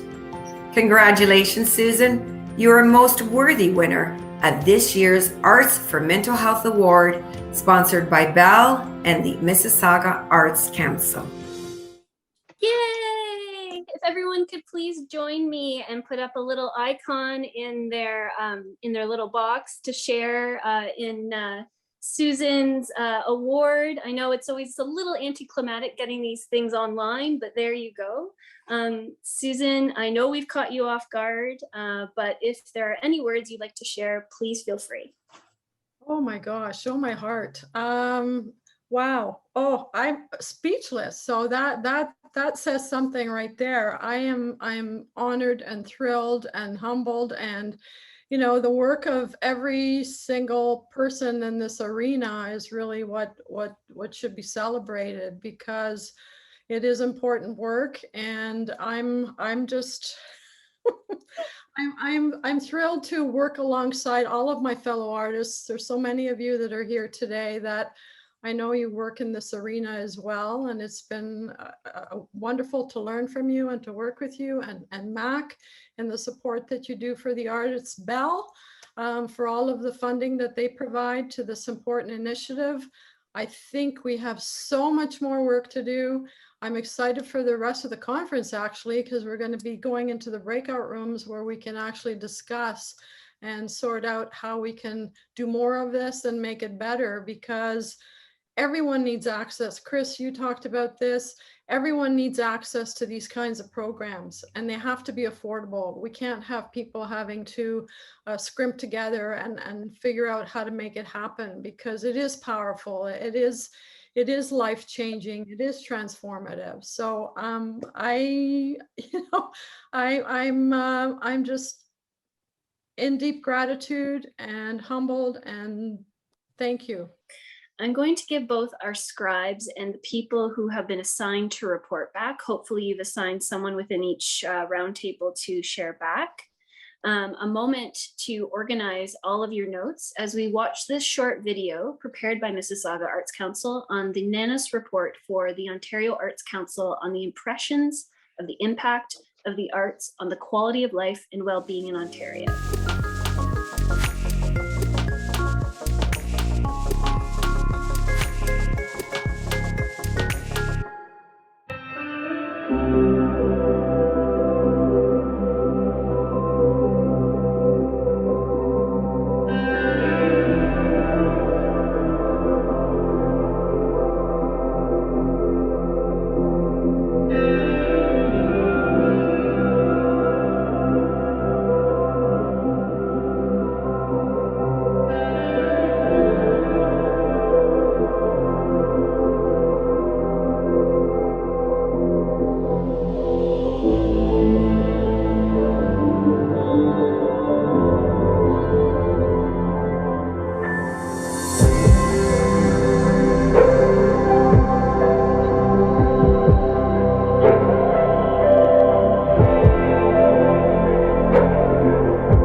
board where all of your thoughts and ideas have been captured.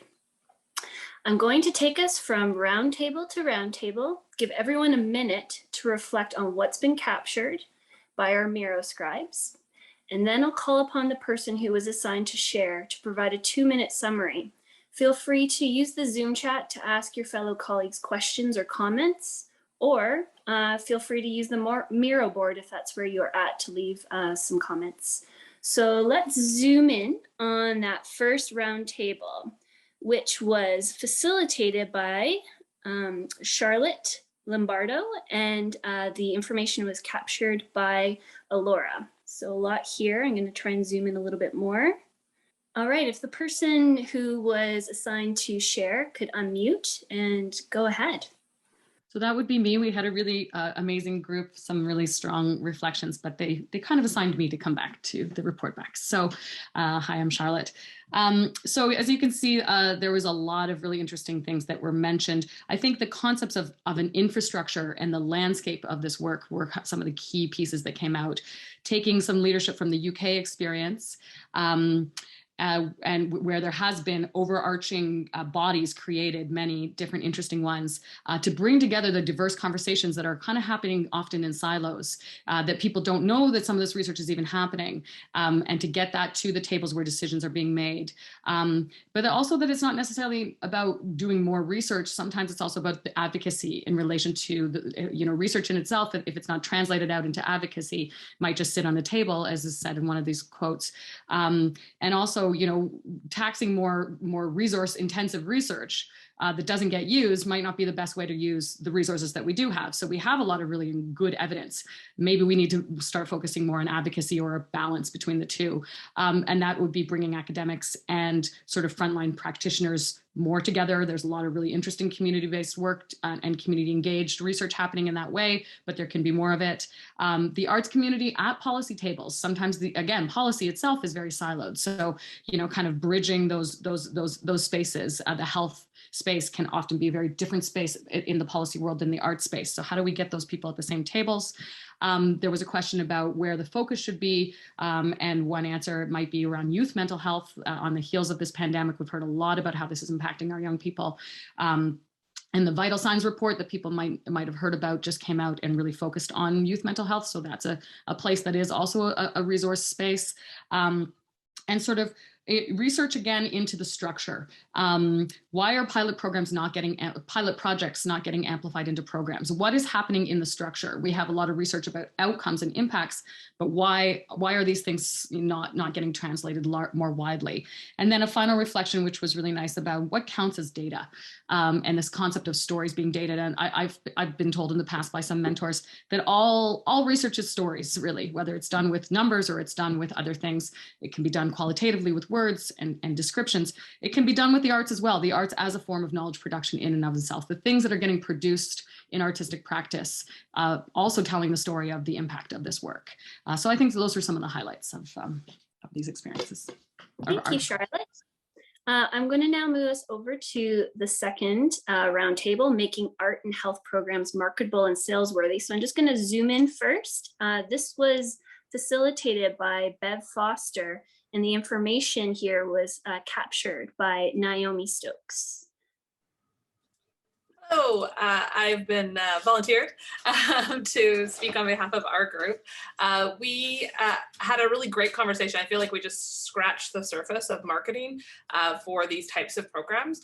We talked a little bit about making sure that you have a plan, making sure that you know how you're going to do marketing and outreach and sort of disseminate your product, whether it be an app, a series of online videos, or an in-person or digital programming, making sure you know who your audience is and how you're going to get that information to them.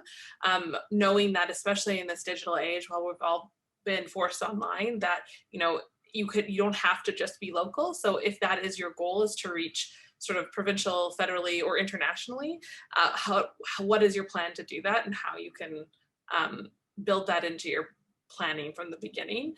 We also talked a little bit about language and knowing your audience, and that there are some barriers and stigmas surrounding the use of the word mental health and programs that are targeted specifically for that, and whether there's other ways that you could speak about that program that would attract the same audience that you want, but wouldn't make them feel intimidated or like it's something that they can't participate in.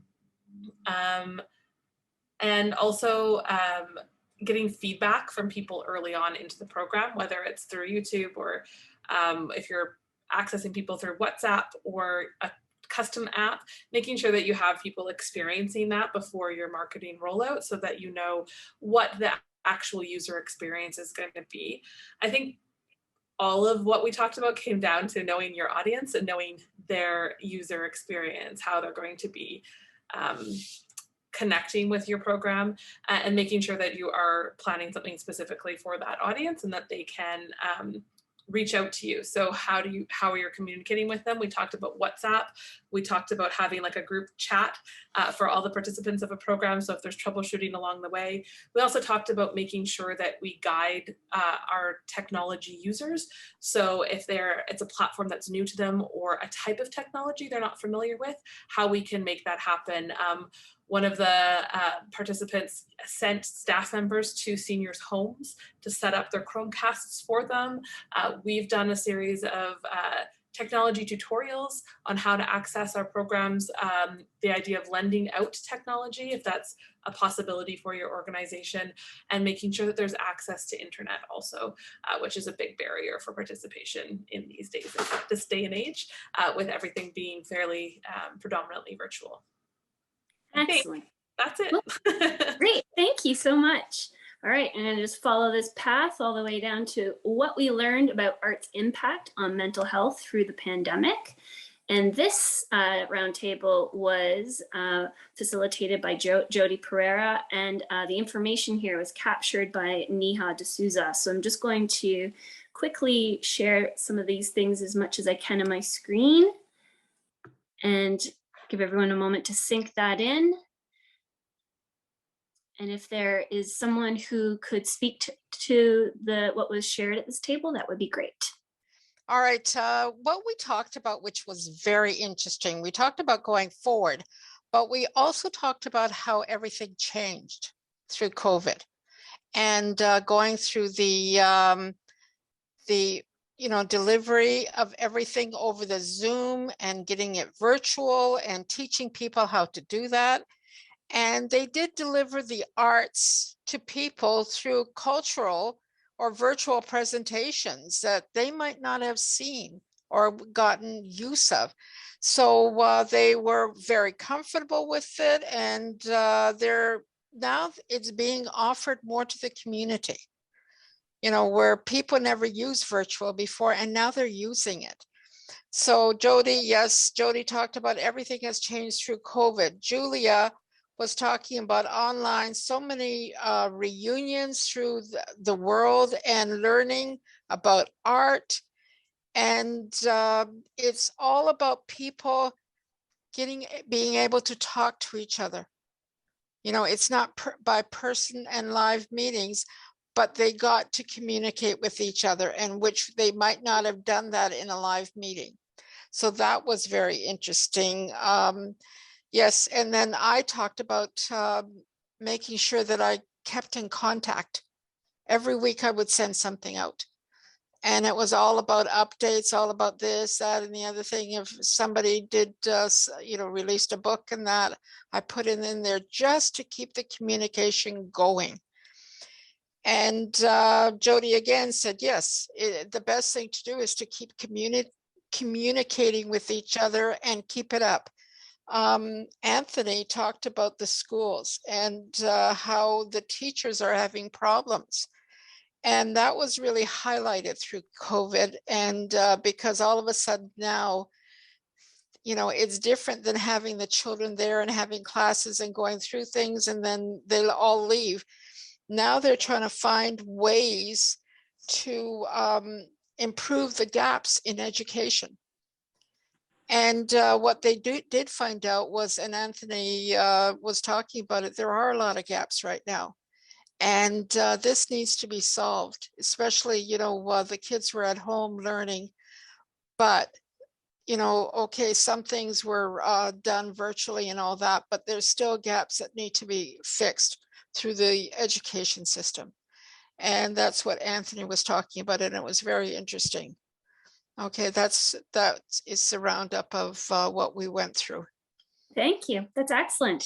I'm just going to move us now over to prescribing specific art disciplines for mental health, which was facilitated by Carolyn Augustin, and Keem was the one who documented some of the conversation here. So I'll just move that into view so you can take a look. Some of the ideas. Yeah. Hi, everyone.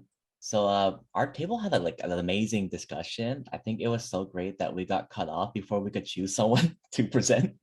So yeah, here I am presenting for us.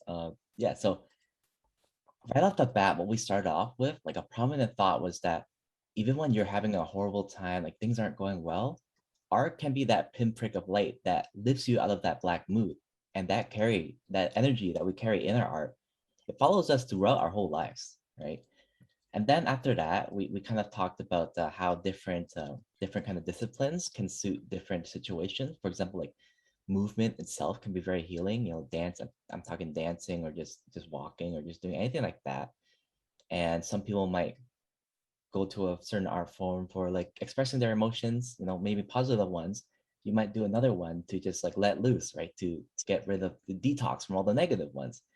And then we had another discussion on basically the relation between like placemaking and sense making, where sometimes we need to get away from that physical place that we're in, our physical surroundings, because the places we inhabit physically store our memories. If you go to your elementary school or your childhood home, right, there's going to be so many memories that come out that maybe you forgot about.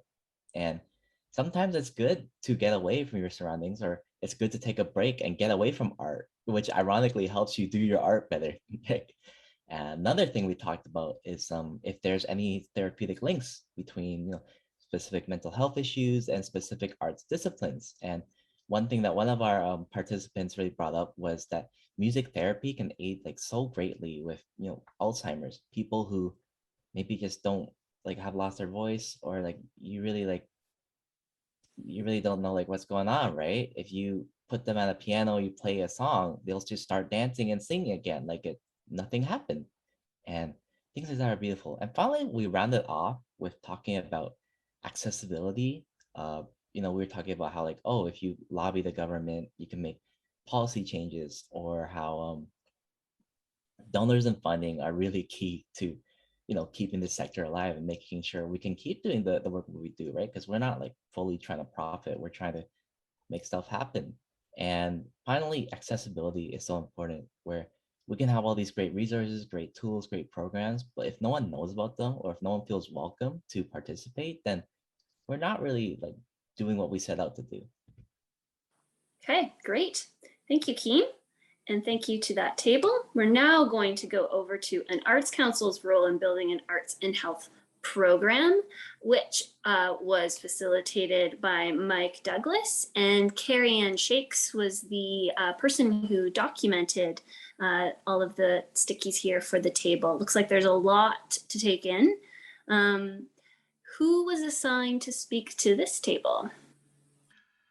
Well, Madam Principal, we didn't get to that designation before the time ran out. So I hope it's okay with the group that I stumbled through this.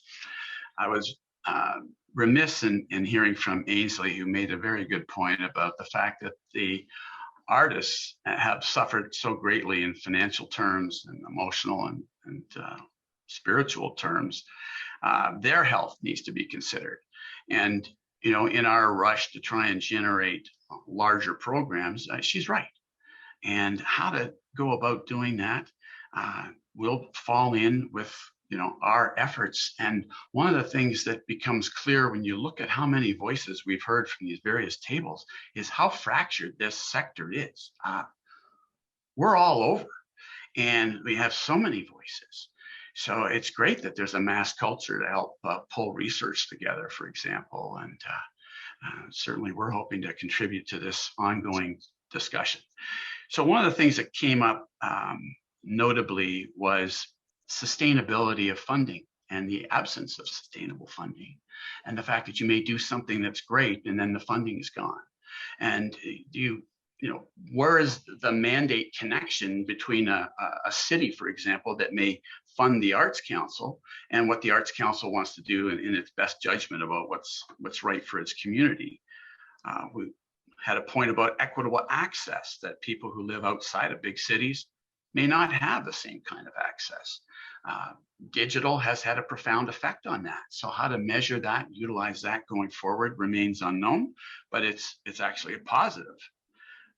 The need for advocacy was touched on by several people, and I really believe we need to find the language that suits our funders, as has been mentioned by the marketing group and others. Is if we're in storytelling mode, we need to know our audience for those stories and talk in their language. Things that they prioritize need to become the priorities of the story we tell. Those were the main things, I think it's fair to say. Great, thank you. Excellent. Finally, over to our last table, building useful connections between arts and health practitioners. So this was, moderated by Susan Duren, and Alexandra Anisman is the person who captured all of these stickies. There's so many, but I'll try and kind of show you around a little bit without getting you too dizzy. But if there's someone from that group that would like to speak, feel free.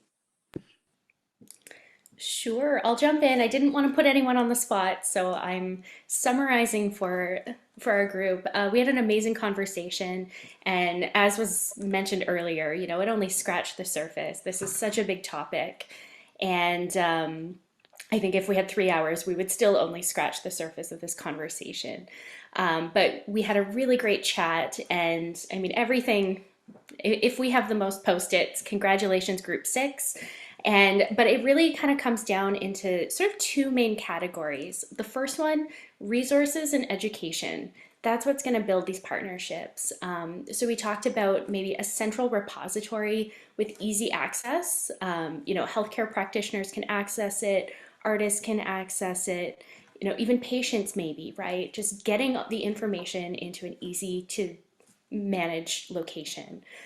We also talked about, for existing healthcare practitioners, using experiential learning and trying to get arts incorporated into medical school to sort of, in the back of their mind, these new doctors coming out have this, nagging sense of, oh, the arts are helpful, just building up for the future.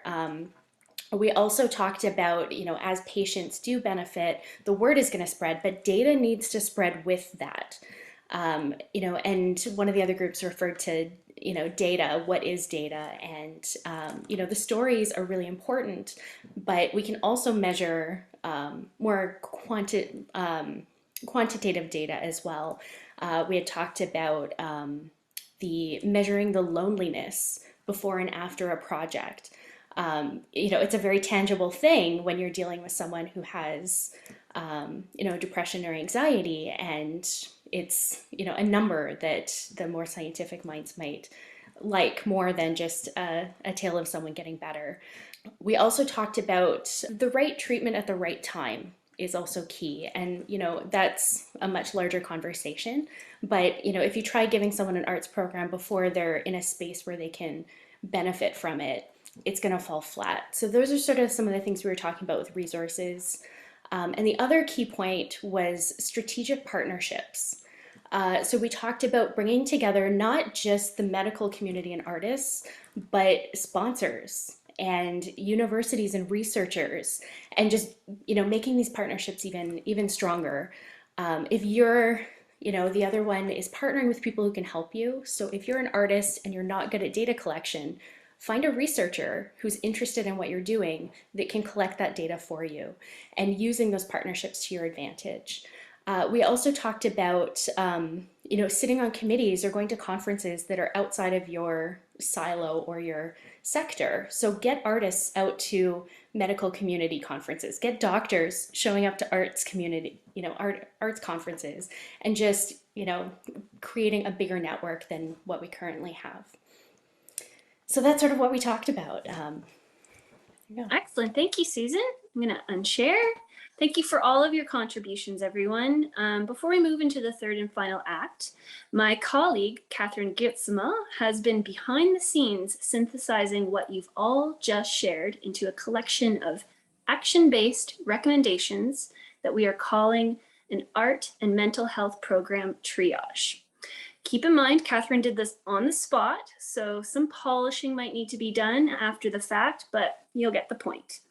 Alora is going to share the link to the Mentimeter in the Zoom chat right now. And as you're listening to the next 3 living case studies, click on the link, take these recommendations into consideration, and on a sliding scale, help us plot out, is this recommendation something we're already doing, or is it something we should be doing?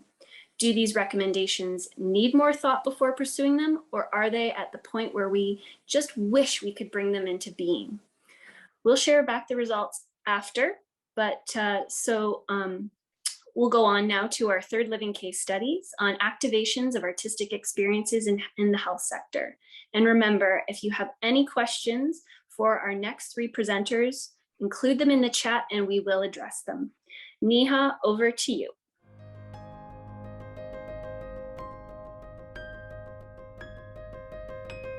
Hi everyone, my name is Neha and I have a great pleasure of introducing Melissa Tafler. Our first speaker is Melissa Tafler. Melissa coordinates the Arts and Health program at Baycrest Hospital. Melissa's work involves leading the development, implementation, and evaluation of initiatives that integrate the arts across clinical programs, education, research, and evaluation. Currently, Melissa is overseeing the Culture, Arts, and Health Services portfolio of Baycrest at Home, a digital health program that connects older adults with dementia to arts-based experiences to reduce social isolation and promote well-being through creative experiences. Melissa also holds a position as the arts-based learning specialist within the Ontario Centre for Learning, Research and Innovation in Long-Term Care, a Ministry of Health-funded centre that aims to build capacity in the long-term care sector through innovations in training and education. Although your work, Melissa, is not directly focused on mental health, we felt that there is much to learn and be inspired by. So welcome, Melissa. Thank you so much. Thank you, Neha. Can everyone hear me okay? Am I okay audio-wise? Okay. And Robin, thanks for that picture of me on the Miro board. I think I was probably 25 years old at that picture, so embarrassed to turn on my camera, but anyways, I appreciate the nice cameo there. Thanks everyone. It's really great to be here. It's been I've been here since the beginning, and it's obviously so inspiring. There's so many threads of comments and ideas and things that other people have shared. This is obviously a really passionate group of folks, and I hope that these conversations continue past today. As Neha said, I'm from Baycrest. Baycrest, if you're not familiar with it, is a geriatric health and research center in Toronto. We're actually a campus of services, so we have a focus on older adults across the continuum of aging, with a particular focus on brain health. So I was asked to speak about my experience building an arts and health program at Baycrest. So with my 15 minutes, that's what I'll try to do. I want to share that I guess I'm going to just provide some context to say that I'm going to take a bit of a broader approach to what I kind of define as an arts and health, as arts and health work and arts and health in general, because I believe the arts and health have really have the potential to be implemented strategically and systemically in a way in a healthcare setting, and that's what Baycrest has been a place where I've been able to do that. So, why do the arts matter in healthcare? They matter obviously very much to client well-being and patient patient well-being. But the arts also play a significant role, and they can play a significant role in fostering a healing environment for caregivers and for staff in health environments, and for families as well. They offer also an approach to learning and training that enhances sensitivity and empathy and reflective capacity skills in practitioners. And all of those things have a trickle-down effect in terms of patient care. So just to say that when we infuse the arts across the fabric of an organization, or the fabric of a city, or the fabric of a health intervention, and we look at stakeholders broadly, the trickle-down effect to patient care and patient outcomes is good too, or is beneficial. And so we don't want to bypass all those other stakeholders. We want to bring them together. So at Baycrest, we really did take a multi-pronged approach to what does an arts and health program look like. And I have to say that I was my kind of foray into this work about 10 years ago was really triggered similar to Colin's story about, as a clinician, being working in a neurodegenerative clinic for people with neurodegenerative disorders, and always feeling kind of a little just disappointed and limited by the focus on loss and the focus on what people could no longer do, and how there wasn't always a lot to say about what were the strengths, or how we could access the strengths, or how people could get back to things that brought them joy and meaning. And for me, that was the entry point to which arts and health became a total passion project, and actually a pivot for me in my career. So I had a similar experience. That story really resonated with me. So the idea was to take a broad approach to arts and health, and then tailor interventions to the specific stakeholders within the system that we were trying to impact. And depending on what objectives and outcomes were relevant to those stakeholders, what was the language that they were speaking, and what would be meaningful to them. So of course, one of those, very general groups are our clients and our patients, whether they are in our community programs, in our clinics, our inpatient units, or we have a 300 and something bed long-term care facility on our campus as well. So all of those people are our clients, and obviously by extension, their families. Or whether it was having an impact on our learners. So we're a teaching hospital, so we have many students coming across health disciplines, not just medicine, coming through our center to do their placements and their practicums. And how could we use the arts to leverage their learning and their awareness of what it means to be a practitioner? Or for professional practice with our staff, we are, training doesn't end at graduation. It just in some ways begins. So what does that look like?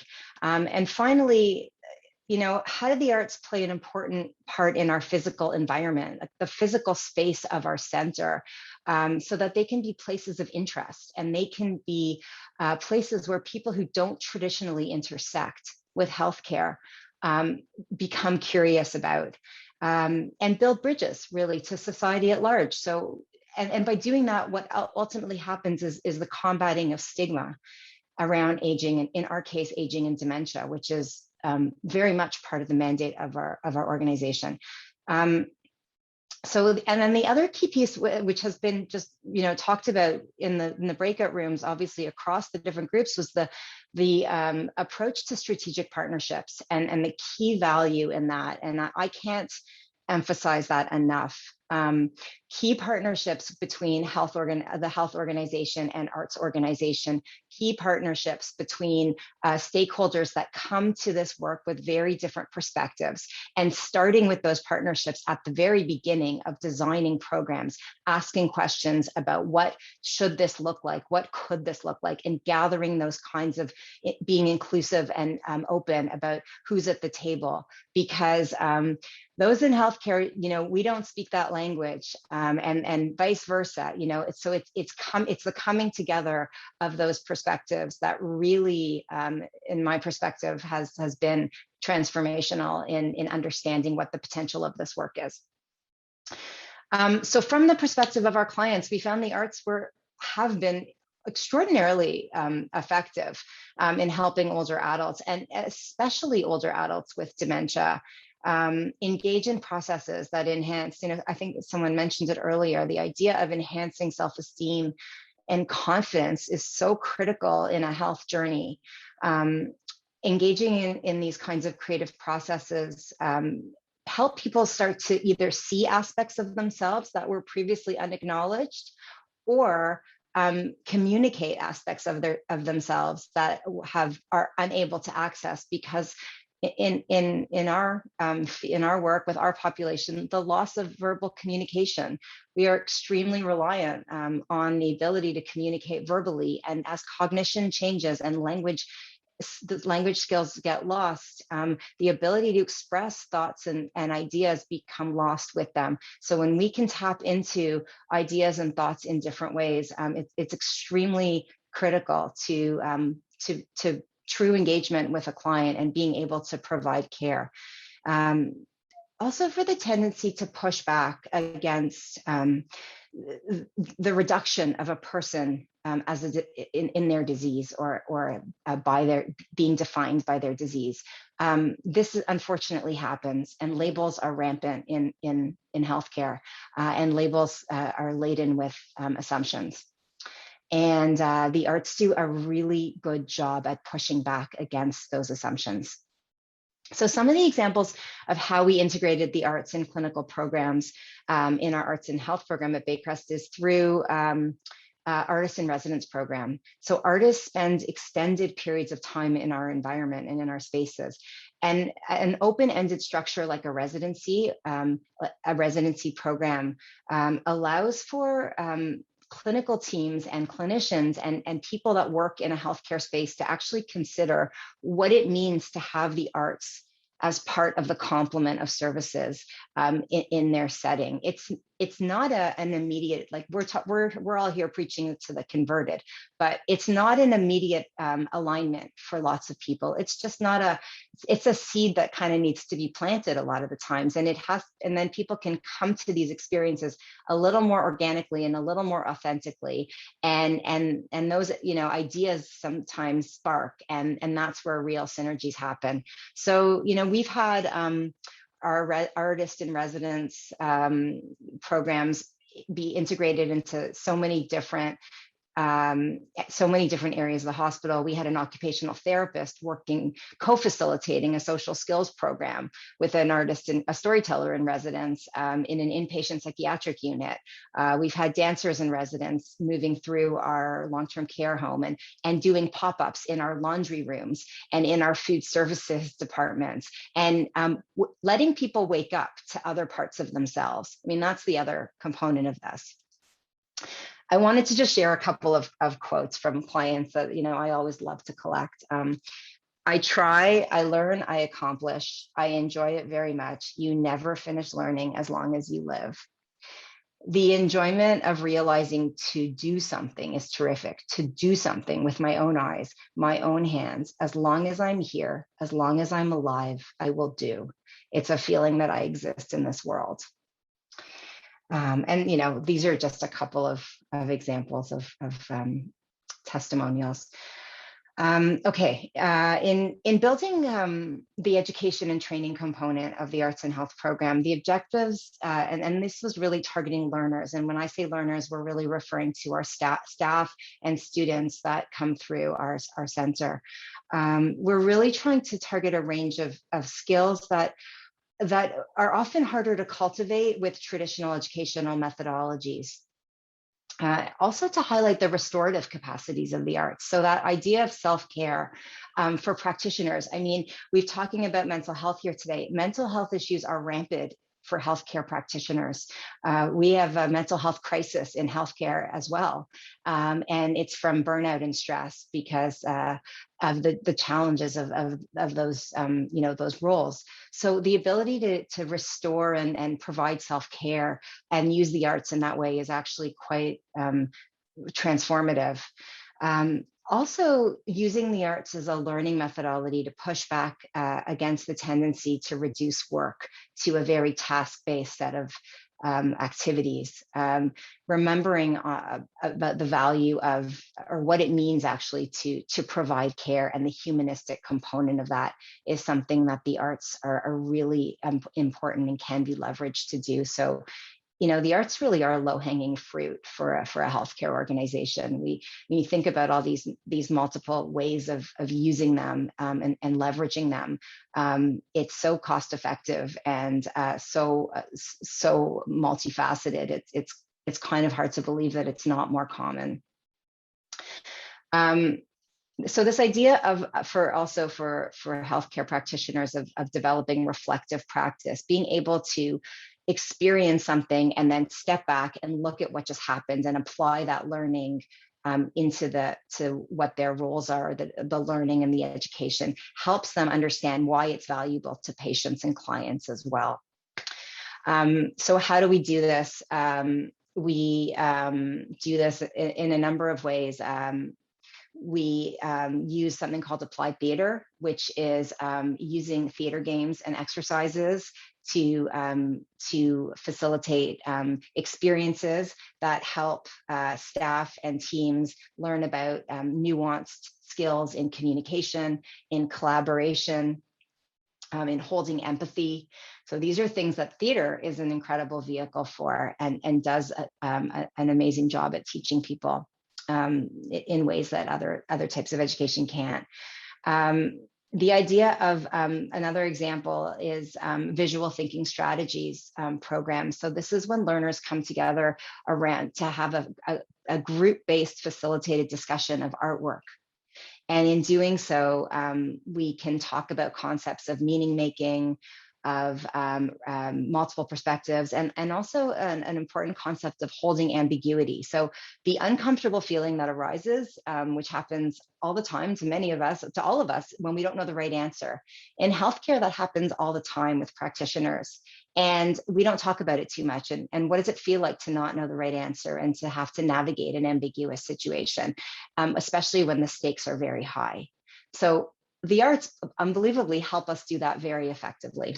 So here's a couple of quotes just from some learners that have been through some of these arts-based learning programs. This is about the applied theater work.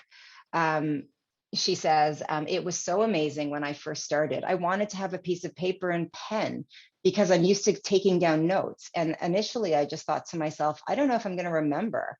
And it's just amazing that the format of the information that was communicated to us outside of the traditional ways of receiving education was profound.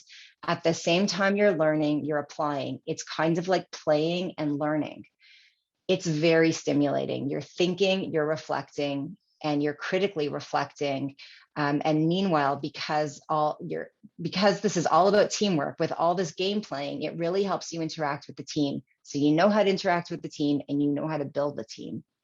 So this kind of emphasis on training and learning is really, really critical in patient care. So we really don't want to underemphasize the value of arts and health for education. Another one.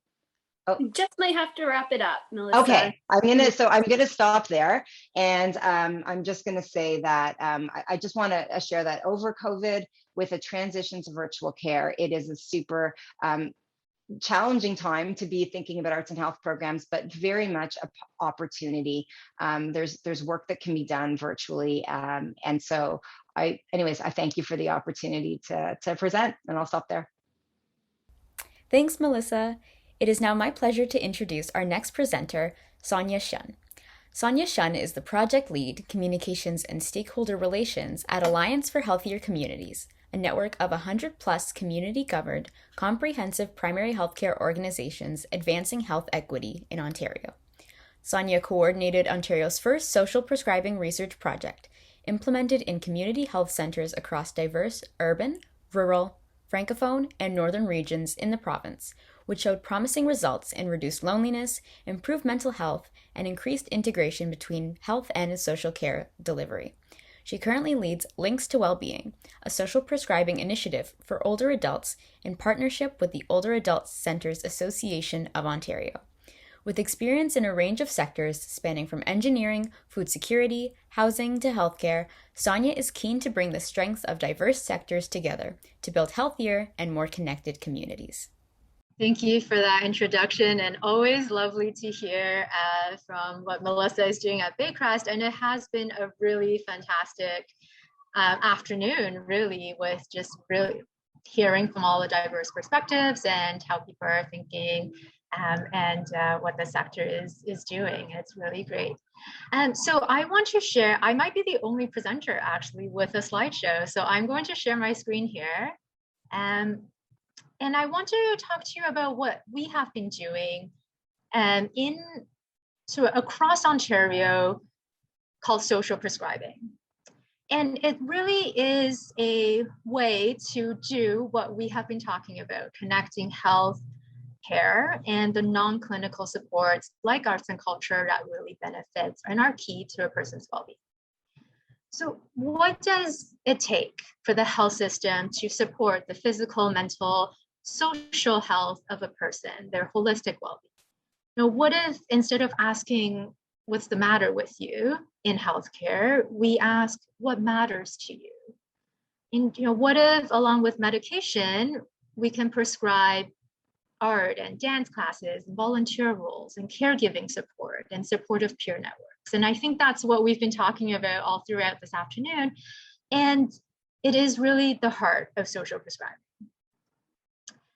And in 2018, the Alliance for Healthier Communities implemented a social prescribing project in 11 communities across Ontario, and we called it Prescription Community, so RX Community.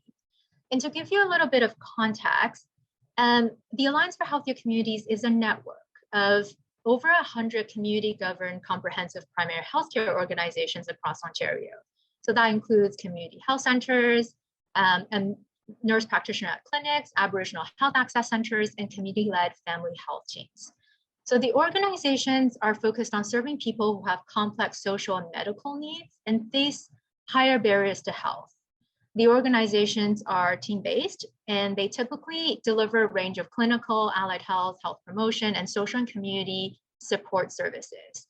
So if you think about a family doctor's office nestled within a community hub, that's kind of the idea.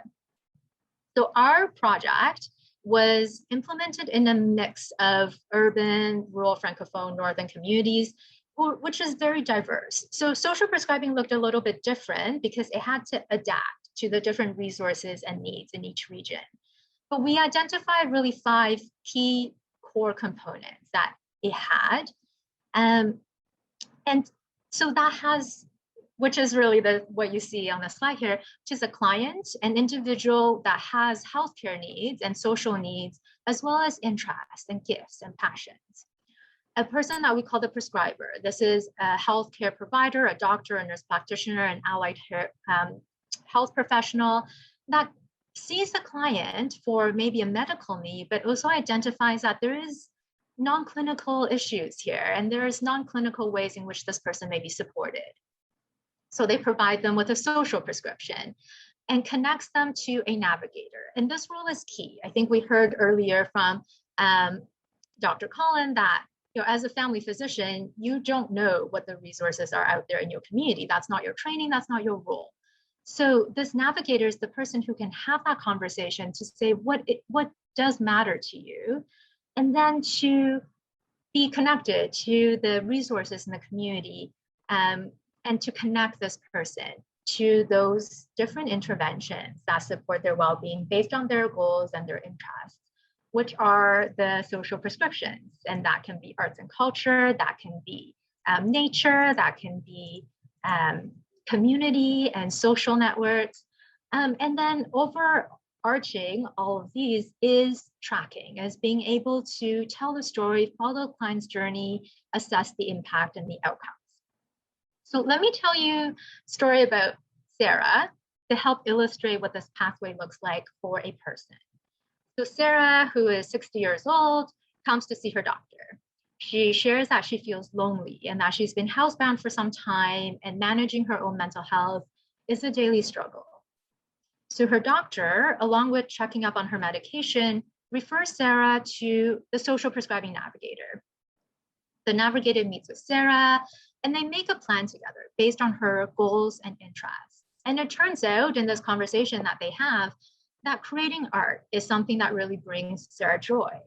The navigator, along with other staff at the health center, helps Sarah find a community art making group.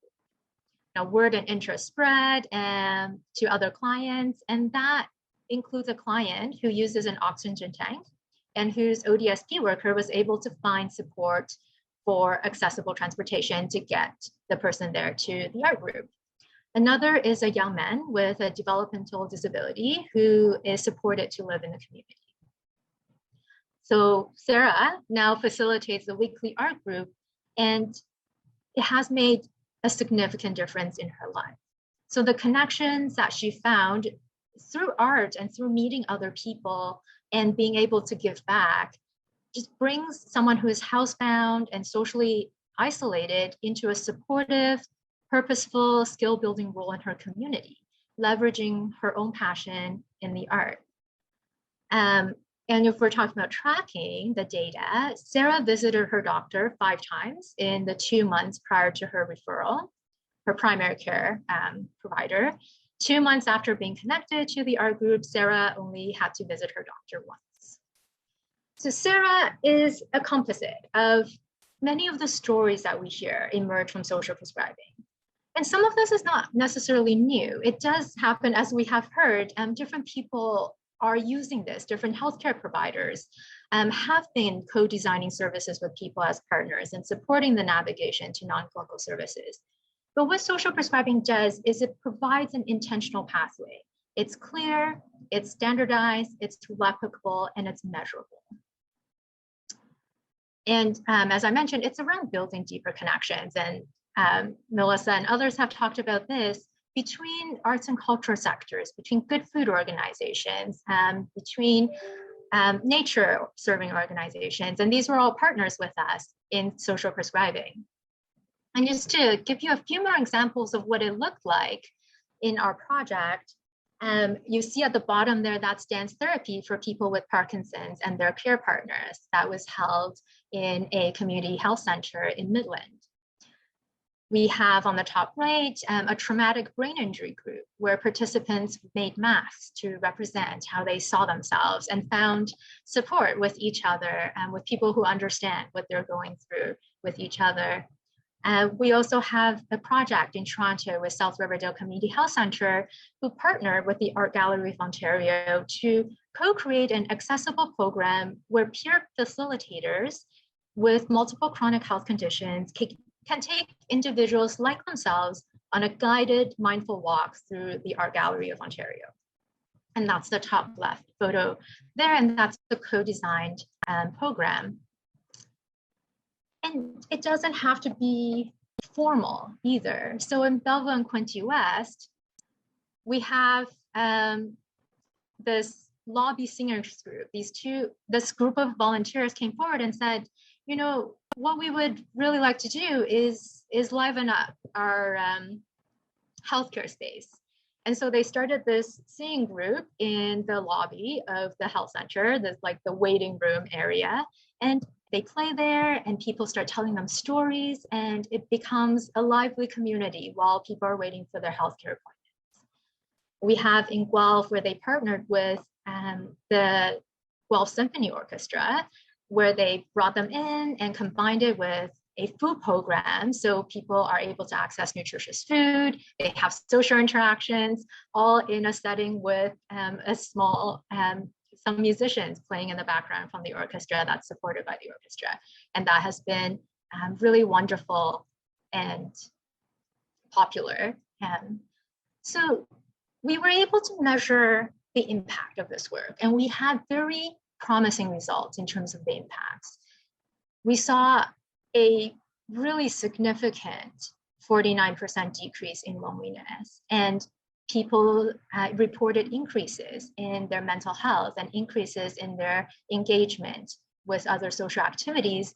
And that's not even measuring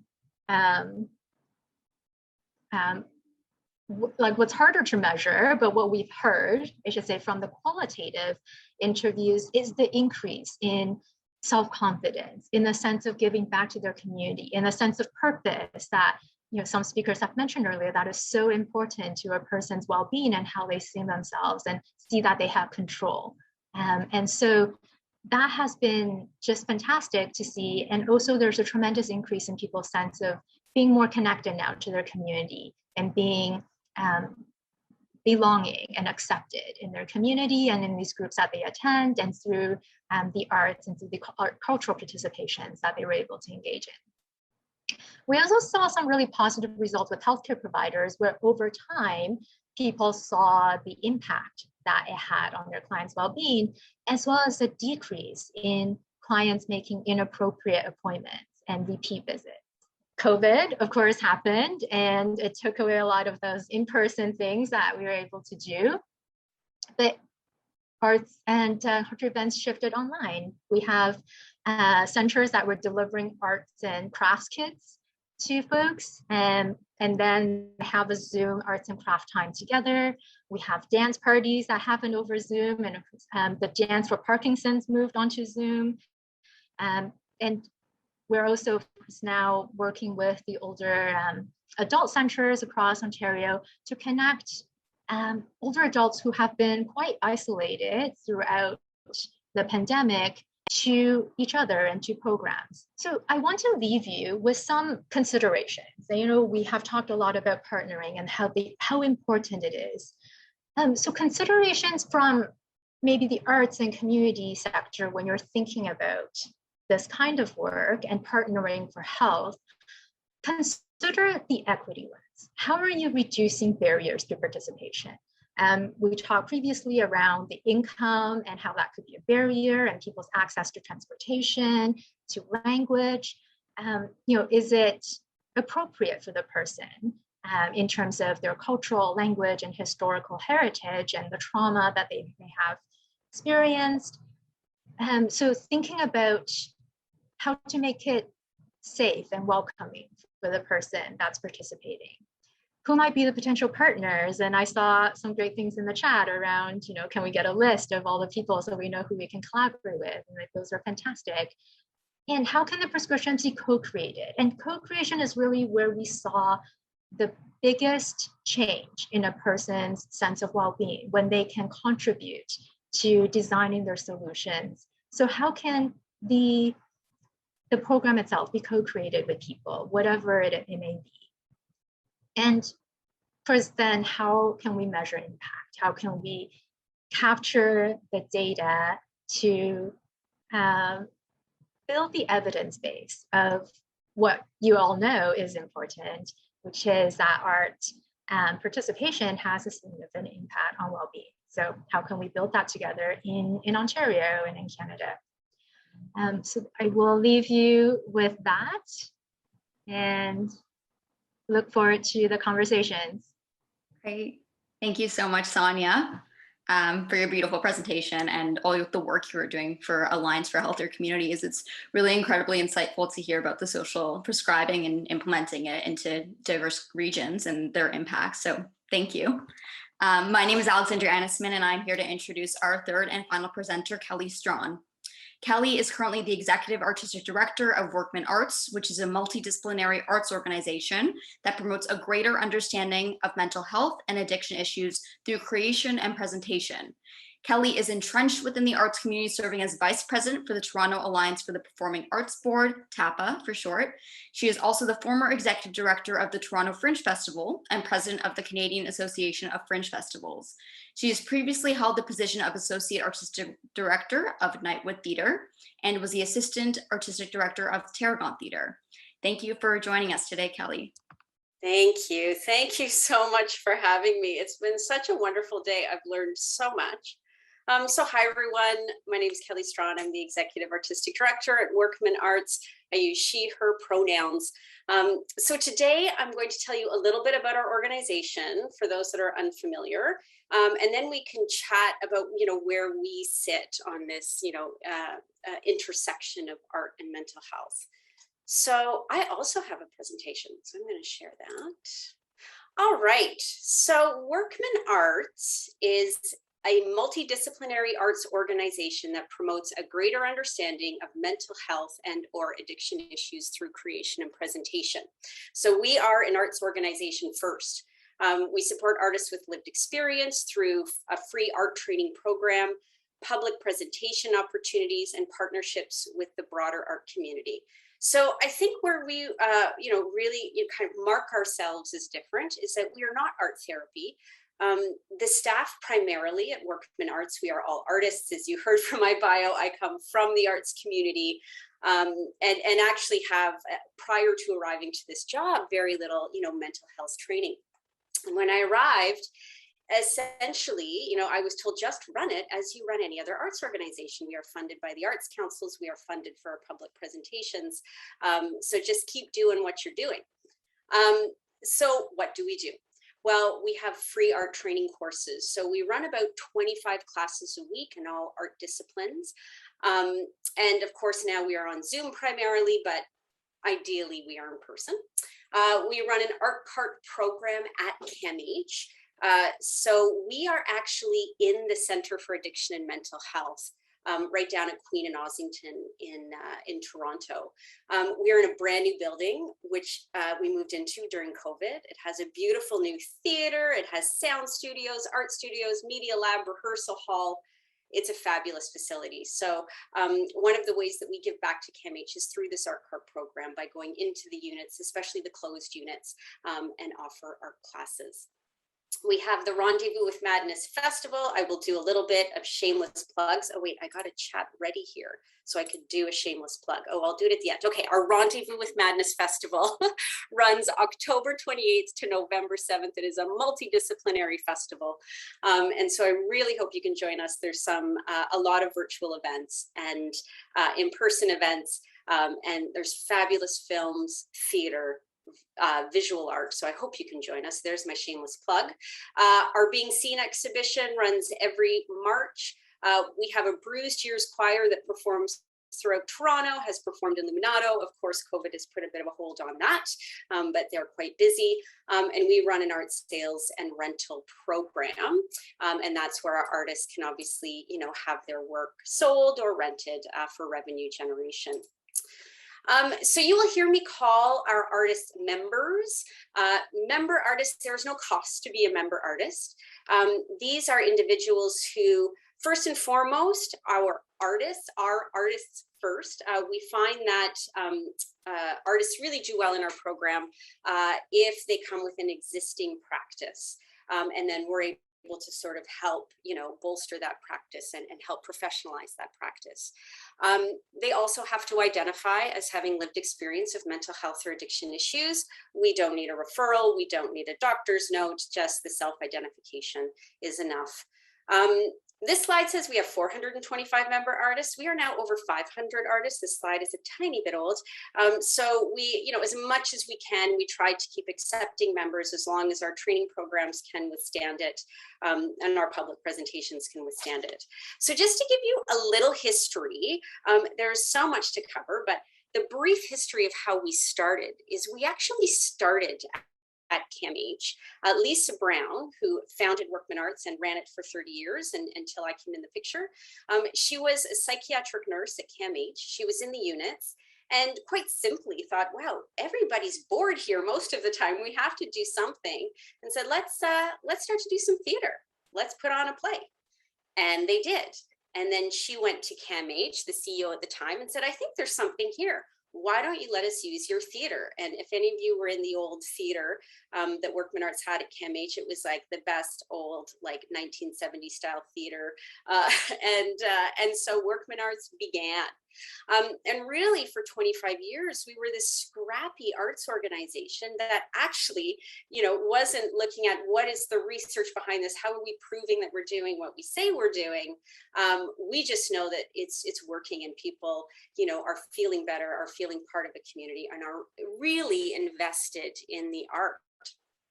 So that comes to another point. It's really important to know that we are not art therapy.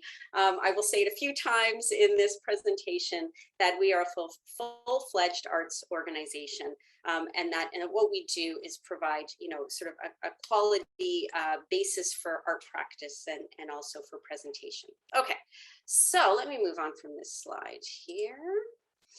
So this is interesting because this kind of shows, where we came from and where we're going, and that, you have these sort of, quotes and more anecdotal evidence. And then we started to move into, let's see if we can actually say we're doing what we say we're doing. And the goal was actually to start to replicate our programming around Ontario. And so this is prior to my time at Workman Arts, but reached out to the Ontario Trillium Foundation and said, can we enter into, this research phase into a replication phase? And OTF, there are actually some program officers on this if they're still here, but wonderfully kind of supported 3 years of research into what are the programs doing for people with lived experience. And this is where, just to go to the next slide here, one of the first things we did, and I'll make this a little bit bigger, was really, get our researchers to look and develop a theory of change diagram. I am going to go through this so fast, and really what I'm going to do is focus on the activities that are really, starting to predict these, good mental health outcomes. And what we realized was that we need to create an environment. They use the word safe here. I like the word understanding, where you come into the space. You're not defined by your mental health issues. We just understand. And you're here to take a class, or you're here to be in the exhibition. There is a comprehensive intake process where we actually kind of try to assess, are you ready to use the facilities? Are you at a place in your art practice where you can really make use of what we are offering? And then through that, once the members you start to connect with the organization, we start to move towards that personal development plan. So at Workman Arts, we have mentorship programs. We have a professionalizing plan where it involves, kind of taking people through to their first exhibition, or taking people through to their first screening of their film. Because then once they start to get invested in these, as I say, structured and unstructured activities, then you're seeing, members engage in learning and creative activities that they are focusing on, these very healthy activities with very healthy outcomes. And then, as you can see, that's moving towards this improved health, quality of life, and artistic practice, and reduced discrimination and increased social capital. So once we had this and we were armed with this, we thought, all right, how are we going to replicate our programs? What we ended up doing was really focusing on that art training program, rather than trying to replicate Being Seen or Rendezvous right out of the get-go. We thought, okay, let's focus on the art training program, and we started to replicate it in Thunder Bay, North Bay, and St. Catharines. And we had different partner organizations there. I won't go into that too in depth, but really tell you about what did we start to learn about, what was happening in the room, what was happening to the members. So this one is really important to me, and I just want to take a moment to say this. Years with Workman Arts and feeling of belonging to a community. I think in walking through the doors at Workman Arts, you can really sense this community, that people are there to engage in their art practice, to help each other, to give each other advice, to help each other with their projects. Directors can find actors, that, people can undertake, things together. And that's, I think, really, really special. And it's such a positive thing that happens. And I think especially when you're looking at maybe, especially if people are coming from recovering from addictions, that you're really looking for those positive things that people can do, to help maintain recovery and mental health. So you can see here that this goes numbers of years, and then whether or not they feel they belong to a community. And so you see from 1 to 2 years, 2 to 5 years, 5 to 10 years, more than 10 years, that feeling of community is increasing. And I don't have disagree or strongly disagree on here, because actually there was none to put on there, that people really felt like, yes, community is happening here, and I feel like I'm part of the Workman Arts community. Hours spent at Workman Arts and feeling more motivated. So if you spend less than 2 hours, if you spend between 2 and 4 hours, 5 and 10, you can see that, especially for folks, if they're going between, 10 and 20 hours or more than 20 hours, that, this might be a very big part of their social life, a very big part of their career. So they are feeling more motivated by being at Workman Arts. And this is where we start to get into sort of feeling words, which is, interesting because it may or may not pertain to an individual member. But years with Workman Arts and feeling happier more often, you can see how that trend works. Hours spent at Workman Arts and feeling less depressed, and you can see that it improves over a number of hours spent, and then are you feeling less depressed? Hours spent at Workman Arts and feeling less anxious. And you can see how the more hours spent, people report, less anxiety. Years with Workman Arts and having greater confidence. I also want to pause for a moment on this one, because this is one that also I feel quite a big shift. I think one of the things that I see happen quite regularly is that removing and replacing of a label. When someone says, I've been told I'm this, and they put their mental health label on, and you go, you know what? You're an artist, you're an actor, your voice matters. And not only does your voice matter, it matters so much that when you put your perspective on paper, when you write that play and tell me, how you're experiencing the world, it holds value. People want to buy your art. They want to, pay for tickets to see your show. They actually want to sit and watch your film. And that relabeling is so valuable, and giving someone confidence that their point of view matters. Because what is art but us expressing our points of view and our view on the world? And that's a really lovely thing. There are so many really beautiful moments at Workman Arts when you see someone just be so gobsmacked at the reception to their art. So I'm running out of time here, but, you can see here that, a number of years, and then, reporting an improved ability to manage your own mental health. And then here, how many hours you are spending at Workman Arts, and it positively supports your recovery. So this should not be a surprise. Now that I've attended the full conference, this is not really a surprise to anyone, but really gave us that ability to go and replicate our programs and to really, let people know we're doing what we think we're doing and what we say we're doing. So just to show you a few pictures here, you can see that, there's the members engaging in a class together. On the left-hand side is Apanaki. Apanaki years ago started at Workman Arts as a writer, and then realized that, she actually, loved making art. And if only you could see this close up, it's all little strips of material, and she puts it all together to make these Star Wars characters, and all of her art is simply amazing. And so she has really built a career at Workman Arts, and is now quite sought after, throughout Canada, and just recently spoke at the World Health Organization and is presenting her artwork there. So there's someone that came to us as like, I think I just like writing, and really her career has evolved from then.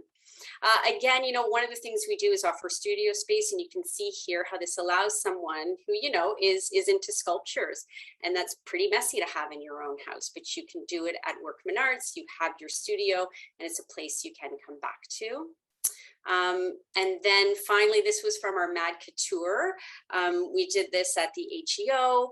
We actually went to Ottawa, and for the Governor General's did a runway show. It was a part of Toronto Fashion Week. And this is where we asked Workman artists just to, create what they wanted. And this one artist, these are all needles on the dress. So all these like little syringes and needles that make up the bottom of the dress and in the model's hair. And this was such a wonderful event, where, as I say, it's underlined that your perspective, your artist voice matters. So I am at time. There is so much I could talk about, but I think this gives you just a little bit of, the flavor of Workman Arts. And I guess, I want to end, okay, I stopped sharing, that's good. In the chat with a shameless plug again for Rendezvous with Madness. And just to let you know that, there are so many things happening at Workman Arts, and if you think membership might be right for you, or you want to know more about some of our programming or our scaling projects, that you can go to workmanarts.com. And I'm also more than happy to hop on a call with anyone because there's a lot to cover in 15 minutes. But thank you so much for having me. Thank you, Kelly, and thank you to both Sonia and Melissa as well for sharing your stories and the great, amazing work that you do. And also thank you to Neha, Alora, and Alexandra for introducing them. If you haven't done so already, just a little reminder, now's the time to click on that link and fill out the Art for Mental Health program triage. There was some discussion in the chat happening while all three of you were speaking. One, I think, trend was this wanting to know what the entry points are for artists in your programs. Melissa, you had mentioned a residency. Sonia, you talked about co-creation, and Kelly, you hire artists to do the work for Workman Arts. But I'm wondering if all three of you could maybe touch on a little bit more of what those entry points are, how an artist can approach the places in which you work. Melissa, maybe first? Sure. Yeah, sure. I would just say, well, two things. One is you could always reach out to me, because it is evolving. It often is depending on funding opportunities, on grants, and those change all the time. There is an open call right now for a virtual artist in residence. This is a pilot project that we've just finished our first virtual artist in residency, and it's been quite successful. So I could share those calls with you, Robin, to disseminate with this group. So that would be one very concrete way right now to be involved. Great. Sonia?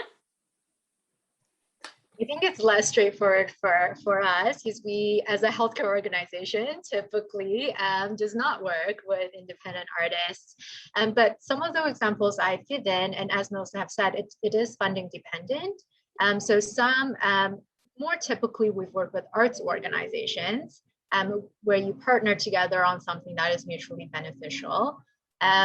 We did the Dance with Parkinson's was with an independent dance therapist where they, I believe what had happened was that they had approached the health center to talk about this idea, and then they sought funding together and had the program come alive. So it is a bit of a mutual interest need that needs to meet. And yeah, I guess I'm next. So you can go to, if you go to workmanarts.com, there is a member section, and you actually just reach out to our membership manager, Rain, and her contact info is there. And then it's there's just an essentially intake. I don't like the word intake process, but we accept a certain amount of members. Then we do kind of onboarding into the organization, and then people become members, associate members first, which means there's access to all the sort of public presentation opportunities, and then they can opt in to be a training member. That's those 25 art classes a week, only that there is obviously a bit of capacity, less of an issue right now in COVID. But we are able, to bring in enough members, at least to the associate level, where they can be part of the community. Excellent. So thanks again, all three of you, for your presentations. I think that provides a lot of inspiration and ideas in moving forward. So thanks again. I also really love the fact that all of you mentioned research and resources and the importance of that for a really strong knowledge base coming from an organization that is all about research. So I think I love that you've highlighted that as well. So thank you. And if there has been some requests for your presentations to be shared, you can share that with us, Mass Culture, and For all of you listening in, you can either access that through the library that we have hosted on the Miro board, or we'll be transferring all those resources over to the ArtsCare website. So keep an eye out for that. All right, over to my colleague, Kathryn, to share the results of our arts mental health triage. I think that this is really interesting. As you can see, the majority of people really feel that we should be, there are lots of things we could be doing and a lot of things we should be doing. As Robin said, my name is Kathryn Geertsema. I'm the office manager at Mass Culture. I just want to thank everyone again for participating in our arts and mental health program Triage, and also in this conference. We will be sending out a little synthesis of this triage after the event. We're sort of treating it as one of the many collective knowledge captures from today's event that will assist in future discussions. So now we will be hearing from Natalia Kusendova, MPP for Central Mississauga, who will be sharing some thoughts on the importance of having conversations that bring mental health to the fore. So it's over to you, Ms. Kusendova. Thank you so much. Good afternoon, everyone. My name is Natalia Kusendova, and I am the MPP for Mississauga Center, where MAC is located. And I'd like to thank MAC in partnership with Mass Culture for inviting me to speak to you today. I am also a registered nurse and an avid salsa dancer, or an amateur salsa dancer. So I'm really inspired by this concept of dance therapist, because if politics don't work out for me, maybe there is something even more brighter in my future. So I'm definitely looking forward to exploring that. But today we're here to talk about the benefit of art therapy in mental health. And I really like this concept of the intersection of art and mental health that we have explored today. And I know you've had a very successful conference this afternoon. And I think that the potential benefits of including art and creative expression with mental health treatment are a very exciting prospect, and one that needs to be explored more. And I'm really proud that Mississauga is leading the way with this new paradigm. And your ideas of inform, collaborate, and inspire truly go to the heart of this issue. And we know that throughout this pandemic, Ontarians have faced significant mental health challenges. I've seen this firsthand in the emergency room as I worked with my colleagues, and even in the mental health section of the emergency room, as we have seen isolation, anxiety, depression, job losses, and many, many factors collectively contributing to increases in mental health challenges for our Ontarian population.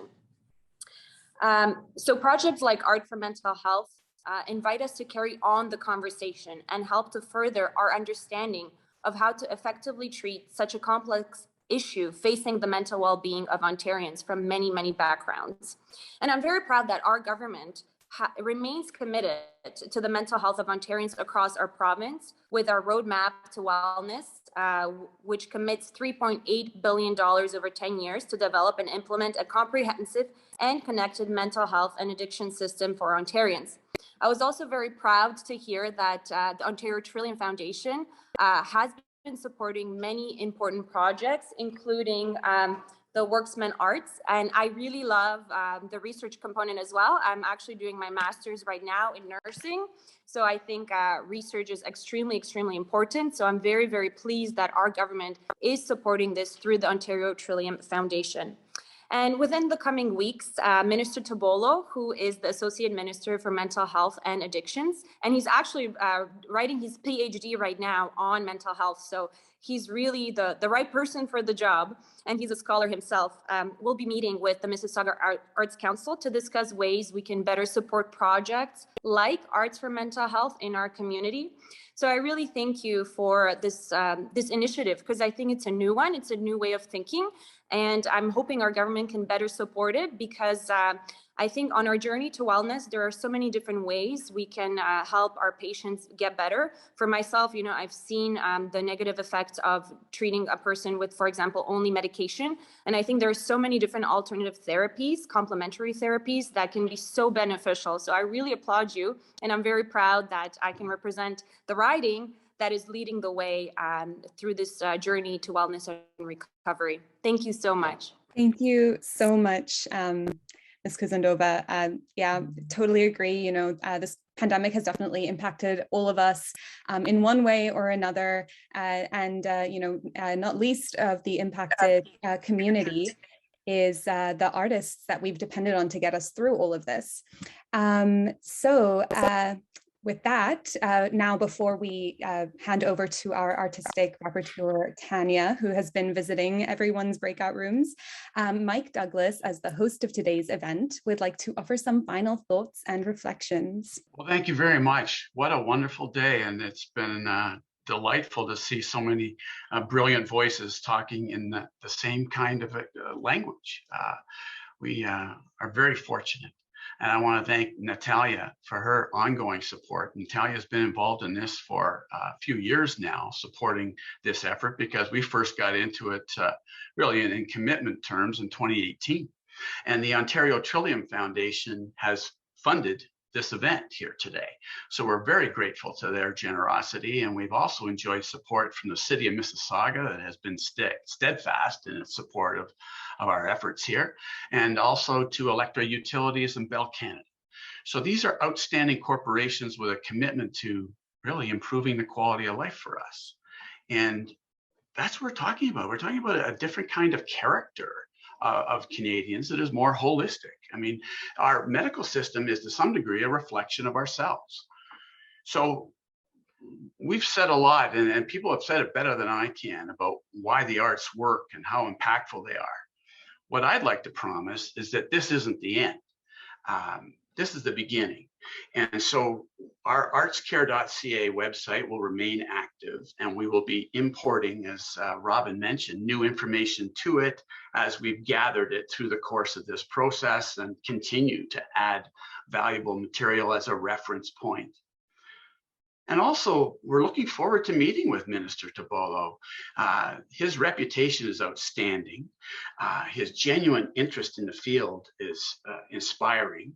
So we're very hopeful that of that $3.8 billion, some money can be found to fund a pilot project with which we put these practice ideas and needs to work, so that we can come up with something that can be shared to any municipality across the country, and in particular to Ontario communities, which share a government, share an OHIP program that can be expanded and has to see the number of people moving into healthcare as they age. Something significant has to happen sooner than later, and the numbers are striking. So we're at the right point in this. The government has really eloquently recognized a need for additional mental health care. And here we are with an opportunity to divert some of that demand into arts programs that already exist but are underfunded or inconsistently funded, unsustainably funded. We have to make this organized, regular, predictable, and a part of the character of being a resident of Ontario. So we will look forward to reporting to you on what comes of our meeting with Minister Tibollo. And I look forward to launching a process that has us in a position where we have something very serious and tangible to talk about in 2022. So we're also looking for collaborators. We've heard some terrific speakers here today with great insights and experiences to share. So I'd like you to contact us. So we're going to be reporting back. So maybe that's a good opportunity. So when we report back on what we've learned with Minister Tibollo's interest and the current state of this proposition, we'll be sharing it back to everybody who attended. And with that share will be an ask. We'll be asking you to continue to participate with us, because this is a societal process. This is something where the benefits should be felt and taken advantage of wherever you live in Ontario. So to start with, we want something manageable that people can embrace, can be executed, measured, and reported on in a couple of years' time. So that's our goal. And you have all helped us get closer to achieving that here today. And I'm looking forward to taking advantage of those wonderful inputs as we move forward. We also have to take a moment to thank our friends at Mass Culture. this has been a really delightful partnership. And we're looking for excuses to work with them again. So thank you very much to Robin and Kathryn and your team. Thank you to the facilitators here today. Thank you to the hope-giving notes from our government and to the insightful critiques of what we can do better from the attendees at this event. So there is a room for you to be a participator going forward. There is going to be something to talk about when we come back to you. And I think we should look at 2022 as a difference-making year in the care of people who have mental health illnesses and the artists who can support them so well. So thanks for this opportunity, Robin. Thank you, Mike, and to all of you for taking part in today's event. In closing, I'd like to give the final word to our Artist Rapporteur, Tanya Neumeyer. Hello and good afternoon again, everyone.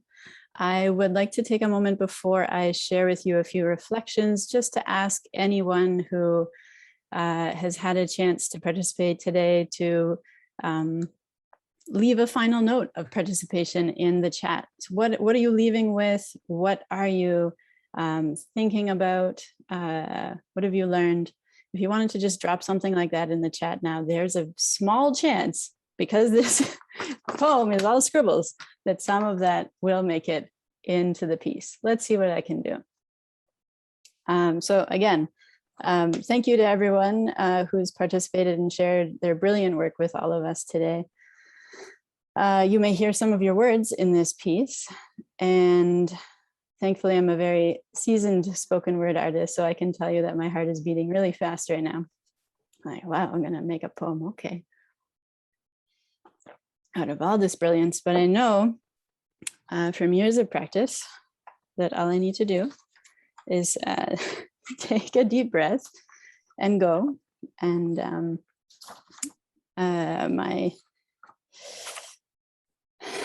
people who have trained me have taught me that my heart beating fast is a sign that I care.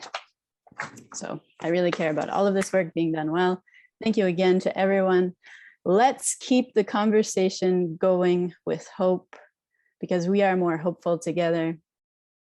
We can move mountains together through the healing power of the arts, one drop at a time, wearing away those mountains of stigma that exist in our minds.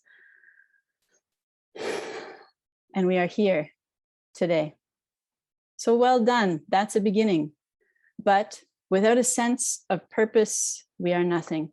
I mean, who the heck are you when your breath is taken away, when you're awe-inspired by the downward spiral that leaves its mark, sometimes right on your face, like a mask you can't take off, to show anyone how you really feel in the face of a loss of an identity, in the face of loss that feels like everything when the only balm is soup and the symphony. What do you do? Where do you turn? Do you turn inward? Look at your brain. Know that it could make some changes, because art is magic. Art heals, dance heals, stories heal if we have a little help, if we work together in community. There are so many of us here who are a testament to the power of the arts.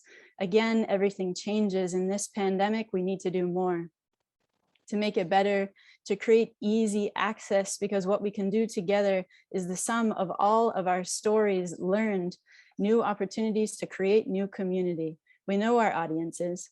We know we can prescribe specific disciplines and learn the language of our funders, because we need to improve the quality of life for people, to help a saxophone open up the sun and shine on that childhood home that boxes us in for too long, to know there is a way forward, to help people feel better and feel seen.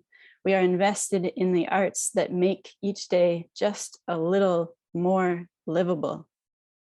But when you start to put that together with inform, collaborate, inspire, inform, collaborate, inspire, look at it. We can measure loneliness before and after the project, 49% decrease, a report from social prescribing. See, the arts do matter. We've got the data, we've got the stories, and that's how we'll inform and collaborate, inspire, and keep taking that multi-layered mixed methods of research that starts to change the cultural landscape and prioritize a resource for mental health now, a resource for the benefits of families, workers, artists.